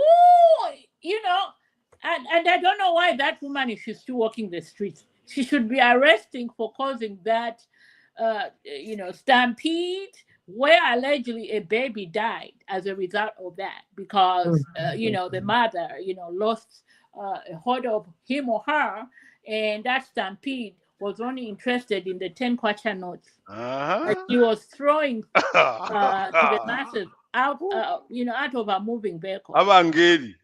Really? Who does that? In this day where people are starving, where people are having a hard time to provide for their families. It's 90% achieved. How can they starve? Bakazia, my rant. It's my rant. Sorry, I stopped. It's my rant. I mean, I don't care who she is. She might be a mayor who is also being, she's facing corrupt charges over, Come on now. Is that how you use I mean, in this, era where you have a president that tells you, don't show off your riches. I do not allow ministers to, I'm not going to buy ministers their new Pajeros or whatever. And then you go out at a youth rally and start throwing out money out of. Come on now, we saw this in the PF. Why? I mean, these people. Where you? It seems to me that the people that have been put in those, offices, so much were in awe of the PF that they're doing the same thing that the PF were doing. And now we have a child, we have a family that are going to mourn this baby because of such carelessness by one leader. I mean, if the president is listening, I don't know what hold she has on the party. That girl needs to be fired like yesterday. You cannot have a leadership that are throwing. I mean, it's as good as the PF, cadres who are showing us thousands of quarters in hotel rooms Lusambo, yeah, good at it, yeah. yeah, or using money to cook beans. Come on now, we cannot have that. That's my one rant of the week. My second one is congratulations to the under 17 women's team. They just qualified to the FIFA World Cup to be held in Morocco, I think, sometimes next year. So, Zambia, Chalo. I think somebody else should come. I think I have a third one that I need to think about. Somebody should come on with their rant. Who's next? Let me go. Thank you Yes, so go much. ahead. My rant is sort of it's in form of it comes in as a comment. I want to congratulate the UPND, the president, and the party itself for pushing the Cybersecurity Act, the law itself, because for the first time now, after 4 years, we have the opposition clearly talking about what they intend to do. It has taken them 4 years. After the cybersecurity laws came in, now they're talking about what they intend to do. KBF is coming in now talking on about issues and mill. That's what we need. They were so much used to individual insults and just lies. Now they're scared. Now they're coming out. They are talking about issues. So thank you, President Hakainde Hichilema. Thank you. So that's my message to the president. That was your only rant today? My other one is instead of Akazila worrying about the 10% that we said that we were generous to say we haven't handled, Bakazila should worry about things like what Tone So says. now the rant is towards me. Yeah, I'm allowed to mention you because I'm ranting. So Bakazila, we should maybe worry, try and advise Tonse, have an organized opposition. You have failed to do anything. Mailoni ukwa, ni Tonse, mulimweka party. Worry about organizing the opposition. That should be your worry. If you don't have we want you to provide us with a candidate so that we hammer you again. It might not be the 2.8 million, but we want to have a challenge. So work on that, and then we'll pick it up from there. Edgar Lungu is coming back again. Everybody's scared to run. You have no leader. So the energy that you waste on the debating the 10%, start advising your leaders on how to organize. Thank you. Yeah. All Well, right. Who is next with their rant? Who's ready? how are they getting? Man, They're getting done. awo Okay. lekeni nje bachilufa besi pauti bakombe mbacheko ranti na bena mbebe bakombe mbebe bakombe. I'll start with you. Yeah. Bakombe, stop wasting your time focusing on Tonse and whatever. Focus on what you have to deliver. Focus on focus on focusing on the leaders so that they can be honest and truthful with the things that they do. Focusing pali Edgar Lungu, we will not reduce the price of maize. We will not reduce the price of mealie meal. It will not reduce fuel. If you're from Mulefa Yokulanda to pay we don't need your advice. We have not sourced for one. Focus on what is internal there. Hello, they can praise and worship mule una president wa HH. But HH ngamule abantu nga bakombe bantu bakutalukava. They don't mean well for you because they will never tell you what is wrong. Vaimiriave pakupepa ngamwarufyanya eva valira pono kuvutukava. People like we vakombe valera ndava. They are the people that abandon you the moment things go wrong. They will start praising another person. That is why they are now focusing on finding another person in opposition who they will say, oh, you is good. So that when he wins, they will abandon you and run to the other person that they are wanting to see. Because if I was UPND, I would be focusing more on what UPND has to do and achieve. If there is confusion elsewhere, it should not be my concern. My concern must be, how do I add value to the UPND and make sure that if your 90% gets to 100%, that should be your concern. Not what is going on in Tons. It is not your concern. It is not your baby. Nobody is asking for your opinion. No one is asking for your advice. Please, if I have advice to you, they will source for one from you. So stop it. Number two, Mayor Bakut Vingston, I'm with you on this. That mayor needs to be disciplined properly. Filamwalela ndafidya ngani ba PF apanga tabalile na mechi. Alepo sendala malefunya. Naimo kanshi mwali kwata ba posendala maba. I didn't know that UPND had people with money that will be spending to the point of death. Umwana nafu okolomba, who is going to be held accountable? That mayor needs to be held accountable for that. It is unnecessary. He should, if he had money to pay, he would have given money to charity so that maybe there are hospices in Livingstone that look after the aged, the sick. She would have donated money to those so that they can be able to add value at community level rather than pay Amakadas. Amakadas, the moment you pay the Amakadas who have become very powerful. Number one is, I can mention them here, but they are not here to defend themselves. I wish they could be here. The last rant is on your media. Media directors, consultants, they must focus on promoting the 90% achievement.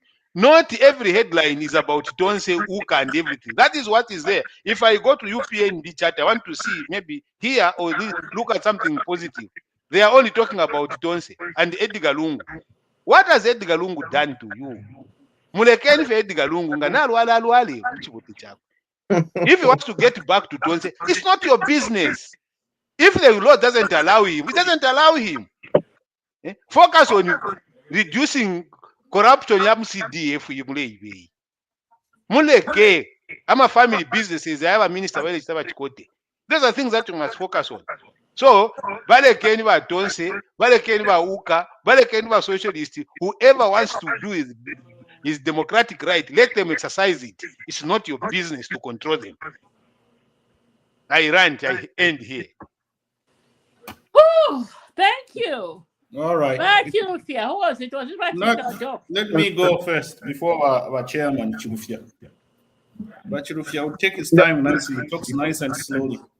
Go ahead. For me, I first want to make it clear to the Zambians that at the moment, UPND, because I follow this very much, our focus is not Tonse. Our focus is not Lungu.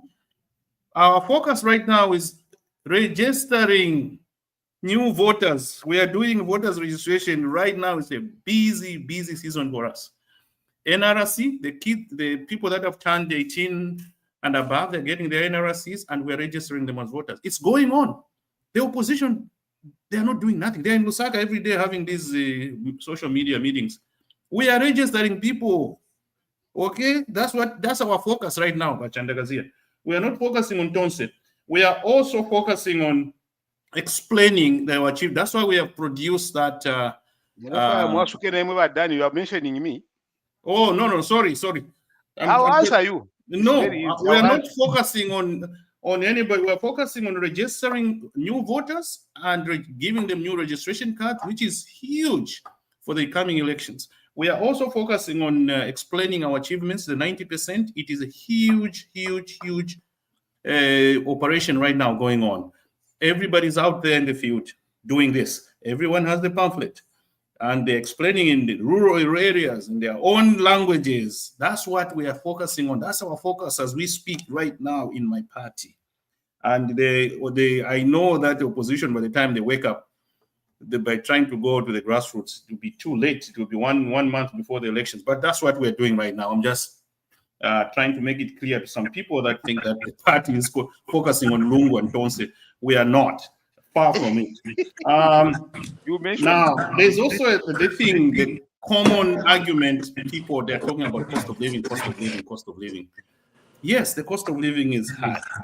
But what I know as a Zambian, what I know in Zambia, our cost of living has always been increasing year in, year out. There's never been a year when the cost of living came down. And Zambians, one way or the other, we are so resilient. We sort of find our way and whatever. So what we're trying to say is that for opposition, they don't say, they are saying the cost of living is higher than last year. The cost of living, that's why Bachilufia is saying the price of yesterday, whatever Bachilufia is saying, is not the same. The cost of living will go high. There's no part in the world where the cost of living comes down. I've lived abroad for many, many years. I've lived in UK, I've lived in Canada, the cost of living increases.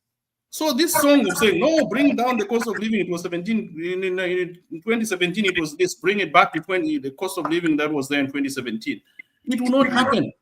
So, but don't say, if you know that, that's some kind of a thing I need to educate some of these opposition people that say, bring it back what it was in 2010.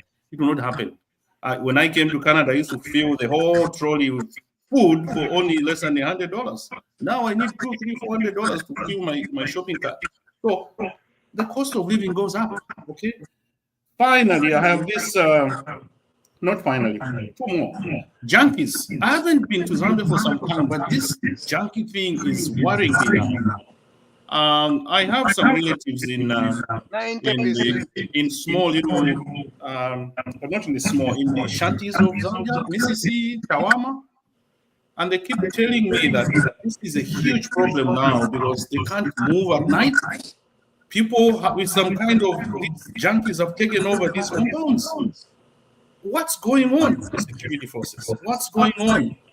You know, people are no longer free to move at night. After 7, 8, 9 p.m., I'm told there are some roads which are just taken over by junkies. And yet you've achieved 90%. If you are there, they will get your watch, they'll get your what, they'll get your cell phones. You can't move up. What's going on? We need the freedom. We can't allow these young boys, and most of them are 15, 16-year-old boys. So we have to do something as a country. This thing has to be sorted out. The junkies cannot hijack the freedom of the Zambian people, especially in the inner cities, the so-called inner city compounds. We have to sort this thing. It's getting out of hand. But where are the parents? Because I mean, I have a 17-year-old son. I know where my son is 24/7. Today, you know, yesterday what happened? They invaded. They went to Matero, the special forces, whatever they call them. They arrested 4 of these young kids, and guess what? They were in a house of this woman who was hiding them. This woman knew that these kids go and rob people at night and they bring the thing to. So the woman has been arrested too, the 47-year-old woman. So is the mother to 2 of them. So these women 90% achieved. This is not these are national issues. It's got nothing to do with our percentage achieved. So that's the thing. We need to take care of this problem. Otherwise, it's getting out of hand. The junkies have to be. They are very young. They don't even have. I'm told they don't even have weapons or whatever. They just use these stones or whatever to beat you up. So the police force should be able to control these young people. It's getting out of hand. Finally, I just want to comment on the whole council of Lumezi constituency that has endorsed our UPND party there. It's very nice. They have seen 90%. They have seen the development UPND has brought to Lumezi, and starting with the council chair, the councillors, 5 more councillors with the plus the whatever, they have all said, no, you know what? this is good stuff. We need to work with you guys because you've done a lot enough. So I commend other people in opposition. Once you see something like that, you have seen the benefits of the UPND government in your constituency. Join us. Let's work together. Do the same thing the Lumezi constituency councillors and their council chairman have done. They have all said, you know what? We are here to work with UPND government. We have seen the benefits. Very good. That's a good thing. Thank you. Back to Sophia. Yeah, okay. I'm going to just say once more. Yesterday's price is not today's price. Yesterday's lies. So, when you were talking, people gave you all the utmost respect, and to talk without being. I'm sorry, Chair. You withdraw. I keep quiet. Please, Papa. Anyway, so that's aside. So there was an issue that I wanted to bring to the forefront, and then it was I think he didn't understand where I was coming from, and the issue that I wanted to bring out or highlight. When it comes to our Nesu, our Zambian friends from Indian origin, okay? We cannot just say, oh, Zambian. Are we going back? No, it's my rant, okay? It's your rant, but that's not, I mean, I'm gonna call you up. You're being a racist, honestly. But you don't know what I want to say. No, how are you gonna call me? How are you gonna call me a racist? You don't know what I want to say. You are, because you started off on the onset. Oh, you marching. No. Can you allow me to finish what I'm saying? No, we should not allow you to be racist. Platform, can you come in and tell us if you're not to be racist? You can't be quiet on this one. You're not understanding where I want to let's give him 30 seconds. We hear. Maybe I've changed his stance. Automatically in your head. But here's the thing: automatically in your head, offer Mulelanda. Okay, push it back to the Now, let me tell you one thing. My name is Chanda. Oh, sorry, Batan. Okay, and then in the Indian community, I can tell I grew up with a lot of Indians. Okay, Chanda is also a name in the Indian community. In case you didn't know this. You can go and Google and search it. Okay? So I have grown up with them. Okay? So your point is what, Batan? No, you didn't give me a chance because you. Go ahead. Go ahead. So the thing is this. When I was saying what I wanted to say was this: the Indian community or Zambians with Indian origin, okay? During the Twatampo if you want to move forward in terms of the Zambian community, one, Mozambia, okay? That segregated kind of environment. I can tell you one thing. Imweva Francis Konde, if your child or imwewe de bakalinda na banani kale ba machina had to fall in love with an Indian girl in Zambia, not in Zambia, but here it's possible. Me, dating my Indians, I've got a lot of friends here. And all that stuff, we were going to same disco, listen to the same music. But Mozambia, environment, these are issues that we need to touch on. Let's not be all the time we start tipping on our toes when it comes to these issues. Because there's no way mu Zambia muda vakamusuminisha kuti dating an Indian girl. Yeah, but It's you know, impossible. Kanshi statement yeah, I think it's uncalled for because you are generalizing, really, to be honest. Exactly. Which That's is the whole wrong. point. It's There's no wrong. problem right now with Zambians who have parents or who are of Indian origin. They are Zambian. They are as Zambian as you are. And right now, as we speak in Zambia, there's no such a problem of no, let's not come up with that. There's no problem whatsoever. It Unless is a there's new somebody way that you of know looking at who has a people in problem. UPND. And you know that some of the heavy funders in UPND, are the same Zambians that you're calling out as we speak. Yeah, they're just as Zambian as we are. There's no be such a honest. thing as. Now, if I say that today, if me here who is seated here, I've been fighting Vachirufia. I'm the first one who said, Vachirufia, when a person is a Zambian, we must refer him to as Zambian. The issue of putting a color to the person does not arise as Zambians. We have had the different people that have been. Imagine there was a minister, Deepak Patel, there was Surash Desai, there was Guy Scott, there were all these people that have been ministers and vice presidents in our country. We don't see people from the position of their race and color. We don't do that. So when we start mentioning people, maybe it is in me who is not part of me who is a critique of UPND. I will say, oh, is it that UPND now it is a philosophy that people must be segregated based on where they are coming from? Could it be that is why we see South and Northern fight around it?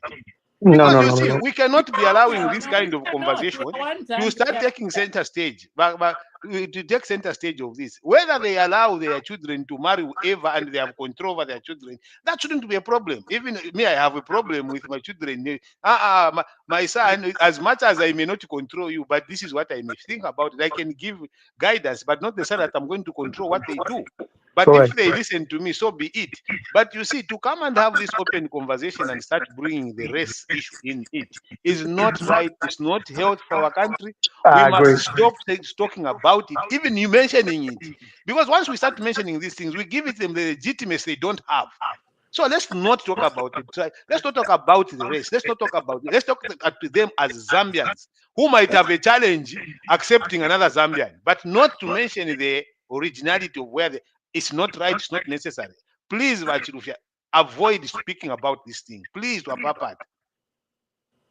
Chair has the powers to cut that topic. We don't want it. We have voted it. Correct. That topic should not be discussed. We don't need it. Yeah, some of us, I have friends who are Indian, they listen. No. My best friends, they come on here. They listen. That's why I have strong objections. And when you start generalizing, some of these people are married to our own. Our chairman for Zambia Canada Association, Vachirufia, Zambia Canada Association is an Indian, Deepak.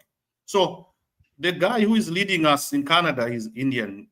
So we look at him as a Zambian. We don't look at him as an Indian. No. Especially for us here in the diaspora, not to kwatana abana, abana abatyalirwa fe kuno ifo twafuma ku Africa ku Zambia. Yeah. You can't have that in your mouth. There's no way. No. They have the right to choose who gets married or who marries their child, just like you have, Bachanda. So I think it's a very dangerous thing to start. No. It's very, very dangerous. Republicans. It started like this. Even during Trump. It just started like this. No, but it's a full-fledged thing. No. We don't want that. Yeah, it shouldn't happen. Okay. I think he has heard enough. But if you go on to your next rant, please. Or you can continue, but make sure. Zambians. Twapa mabachirufya vaikara na zinomba vachirufya bwereri apa emulandi yatutolekera pamukoshi lero mwivika mubox yaunani kade we are on your throat like this vachirufya. This is what we talk out of you. This one unanimous. no, In wait. Zambia, we don't want that. Yeah. This Those one are dog whistles. I, We are I, I one think Zambia, my one George is election. I think my George is to conquer that but anyway. Tumukunga Bachimsha on Um, this one. One yeah, Zambia, one yeah, election. Shalandepo because Shalandepo, but how Shalandepo, I've stopped talking about it. Vakalinda vachilufera tuma pavasumina. So let's proceed to another thing. Yeah. Go ahead. Let's go to the next topic. No more dog whistles. What's your rant? What's your next rant, Lachilufia? What did? The Anyway, next round he has chosen to. I'm actually far from a racist. I just love everybody. Yeah, you That's know, good. Okay, that's good. Now, what's your next rant? Yeah, well, I think with me with the rants, I think I'm done. And unless there's something else, like if Machina said, "Now Munkunga," so I've even lost my train of thought. All right, Vakalinda good. Limani has the. All right, I said I have two more rants. The third rant I had was self-regulation in the media. There's been a lot of talk about government coming, ordering the media houses, to come up with their own rules, or the government has their own rule on media self-regulatory. I think for us, as part and parcel of that fraternity, from as far back as I can remember, there has been this unspoken rule that the media in Zambia has to self-regulate. That's agreed upon, whether you are in government or private. But as usual, the media in Zambia, we walk to our own, we are on beat. So if government is trying to force this on the media in Zambia, it's not going to work. And I think as media practitioners, it's been 60 years. It's about time. I mean, if we don't take this momentum where you have a listening government, whether you have a government that actually supports your profession, this is a time for you guys to really pick up the mantle and self-regulate before somebody forces some regulation on you. Now, I've seen members of the private media practitioner also trying to say, no, we want to have our own because there's this some kind of mistrust with the government media. I think that's the wrong way to go. Here in America, the media, it's self-regulatory. There's nobody that's breathing on their neck, and everybody follows the same rule, whether you are in the private business or you are a public organization like PBS. So that's what I wanted to say. Let's self-regulate. Let's not walk to our own beat. It's about time, because you never know the next government that's going to come in. They might force regulations on you that might not be. But what are you saying? You have lost me, Vakalinda. What do you mean I've lost you? I'm talking about listen, you are regulation of the media. That's what I'm talking about. Yes, but our president refused. He was approached by the media to say, we want you to chip in with these rules, but he said, no, I don't want anything. I don't want government to interfere. So he refused. He refused, but there's another hand that's been going. That's why I say there's another hand. This government by saying no, but you have another hand in the private media that have come out on board and said, no, we don't want to have one single rule, because we are private media practitioners. We have to come up with our own. And I'm saying through the chair, Vakalinda, I also want to disagree with you on that. There is no such a thing as self-regulation. They should never be. No media house or entity should be allowed to do whatever they do just because they are the media.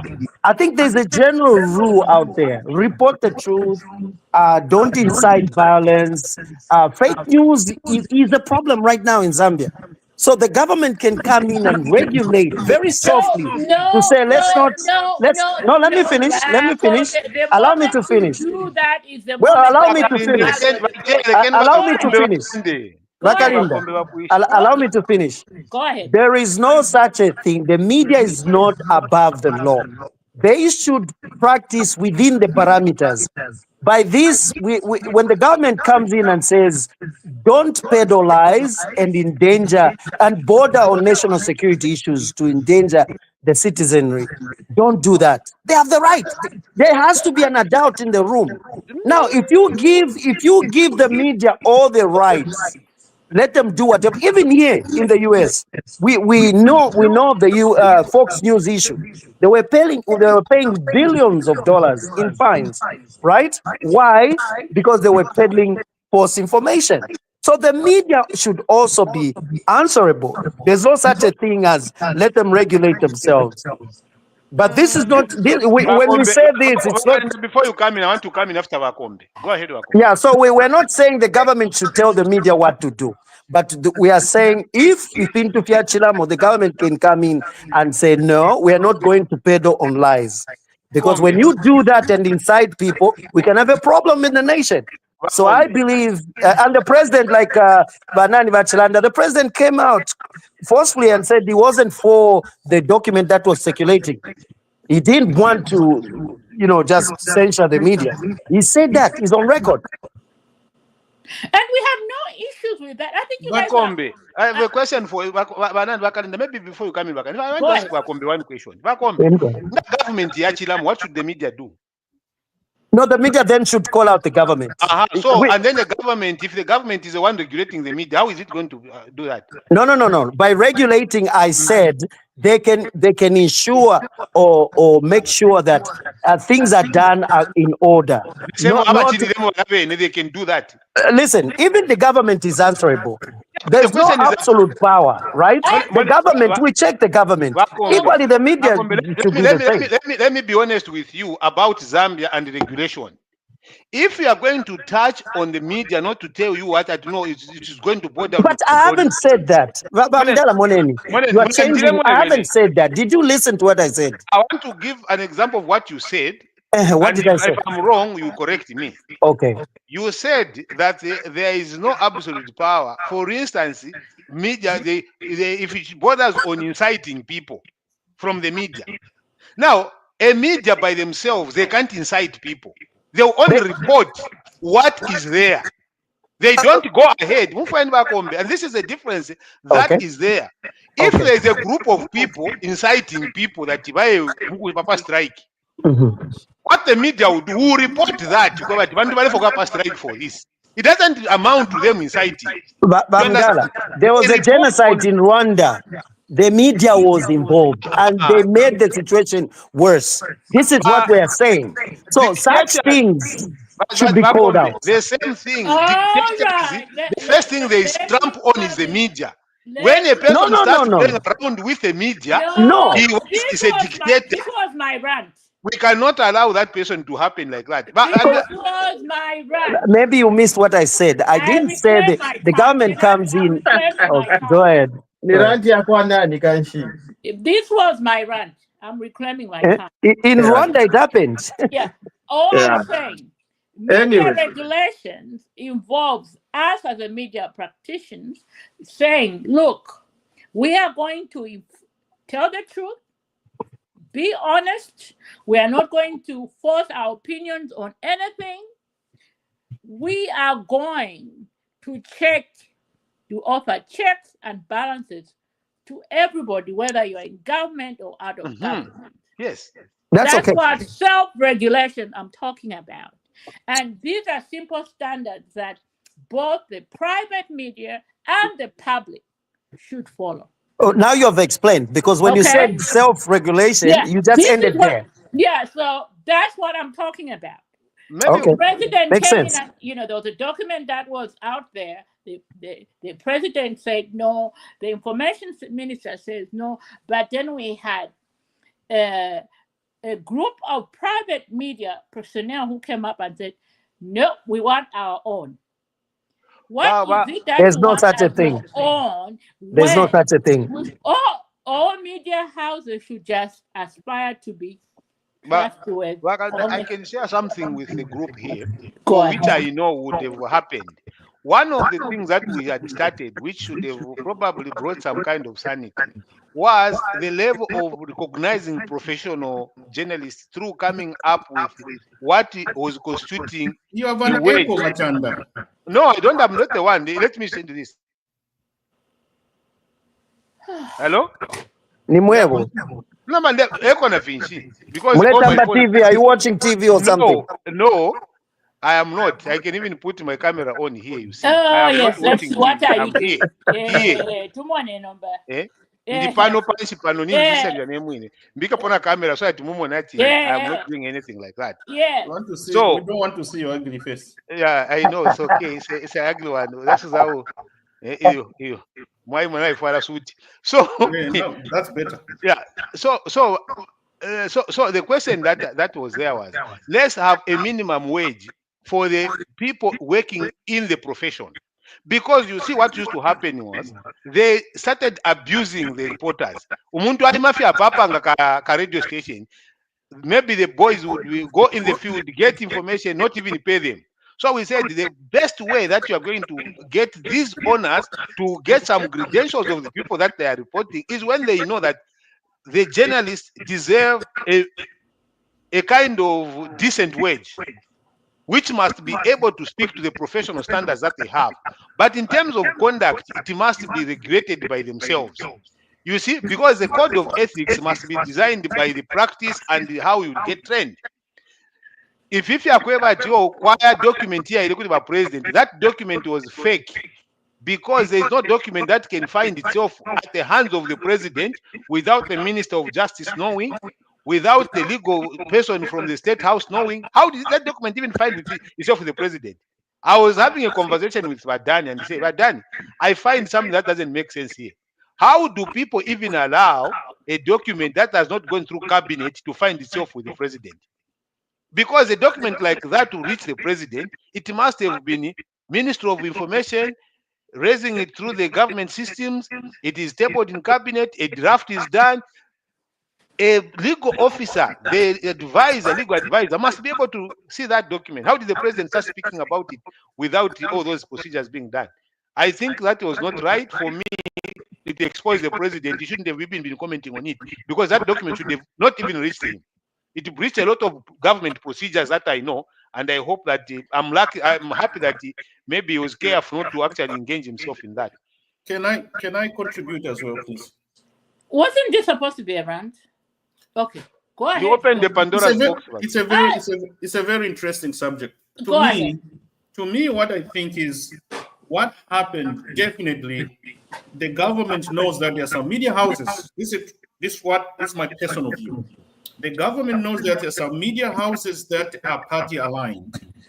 That's the truth. In every country, there are media houses that are liberals, conservative, folks, this, that, they're aligned to the party, a certain party. So in Zambia, definitely we have that as well. We are not a unique country.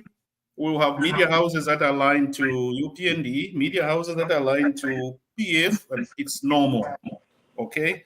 So what I personally think was happening, the government was trying to find a way of regulating these people, but they got a very, very big resistance, so to speak, to say, if you do this, this is going to be the repercussions. Leave us alone. Otherwise, we're going to make it a big deal here. It was going to equalize Zambia. You see? So to me, the government realized that this is going to, it will just go south. It will not going to end well. So that's why, to me, I think they had their hand in this thing, and later on they realized, you know what? Let's just back off. Let's just say we don't know this, because there's no way this thing can come to the president and later on say, no, I don't know this about this. I don't know about this. It's your own. It's a fake thing. I think we as a government had a hand. We wanted to really regulate these guys, but then we realized the backlash was going to be too big and not it was going to be nasty. So let's just say, let's just leave it alone. Let the sleeping dog lie for now. We have other things on our plate to look to deal with. So because there's no way something can enter the state house without knowing about it from the beginning, and then you say, "What's this thing doing on my desk?" No, that one is impossible. I agree with you about that. On that note, my final rant for the evening. It's not a rant per se. Final rant. Double time. I had 4 rants now. I only did 3. Yeah. Then you started there. So my final rant of the day is just to congratulate. Oh, I've been saying this. My brain hurts. My heart hurts. I'm broken. And forever. Liverpool, congratulations. Congratulations to the Liverpool fans and the club. The 2024-25. Northern London forever. Manchester United, what number is Manchester? Tawali relegation by Manchester United. Number 14. Northern London forever. Number one son of Finch in it. Team with Chongo. They are the best losers in the history of the EPL. Johnson number 2. Johnson number 2. Yeah, they are the best losers in history. London forever. We have more trophies than you. Congratulations, Liverpool. You deserved it. But congratulations, Liverpool. Congratulations to my team Nkana. We have Nkana if we. So in fact, Nkana should be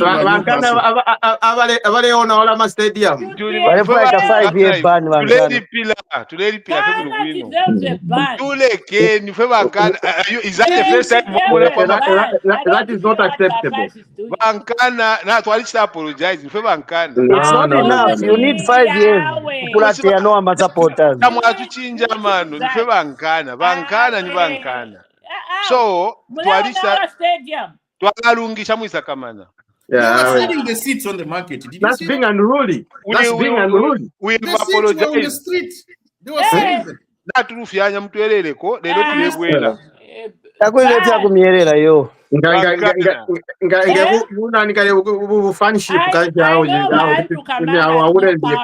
Anything, but this is something that you could do. Ban Khan and then go and campaign at the first general, meeting. Even I would have called. Would have made some calls to a few people to vote for him, but he hasn't done nothing. You cannot. Should be. My supporters, they should never see any game in Quito for 5 years.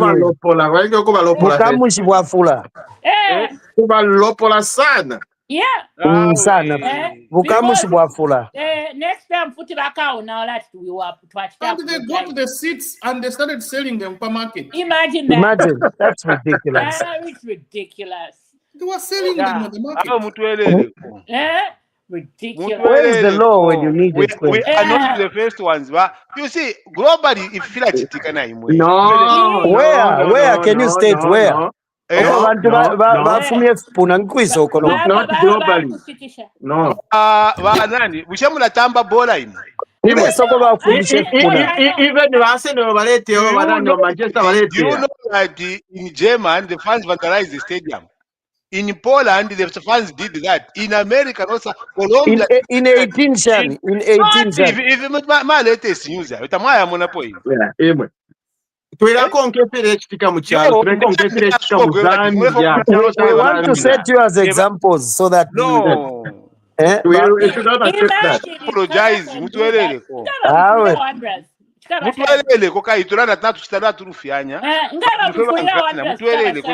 Let's apologize on behalf of Bankana. But don't bring that. Gentlemen, let's bring this show to a close. Thank you, our viewers. Until next week. Keep the faith. Ooh. Let me end this broadcast, Fanny.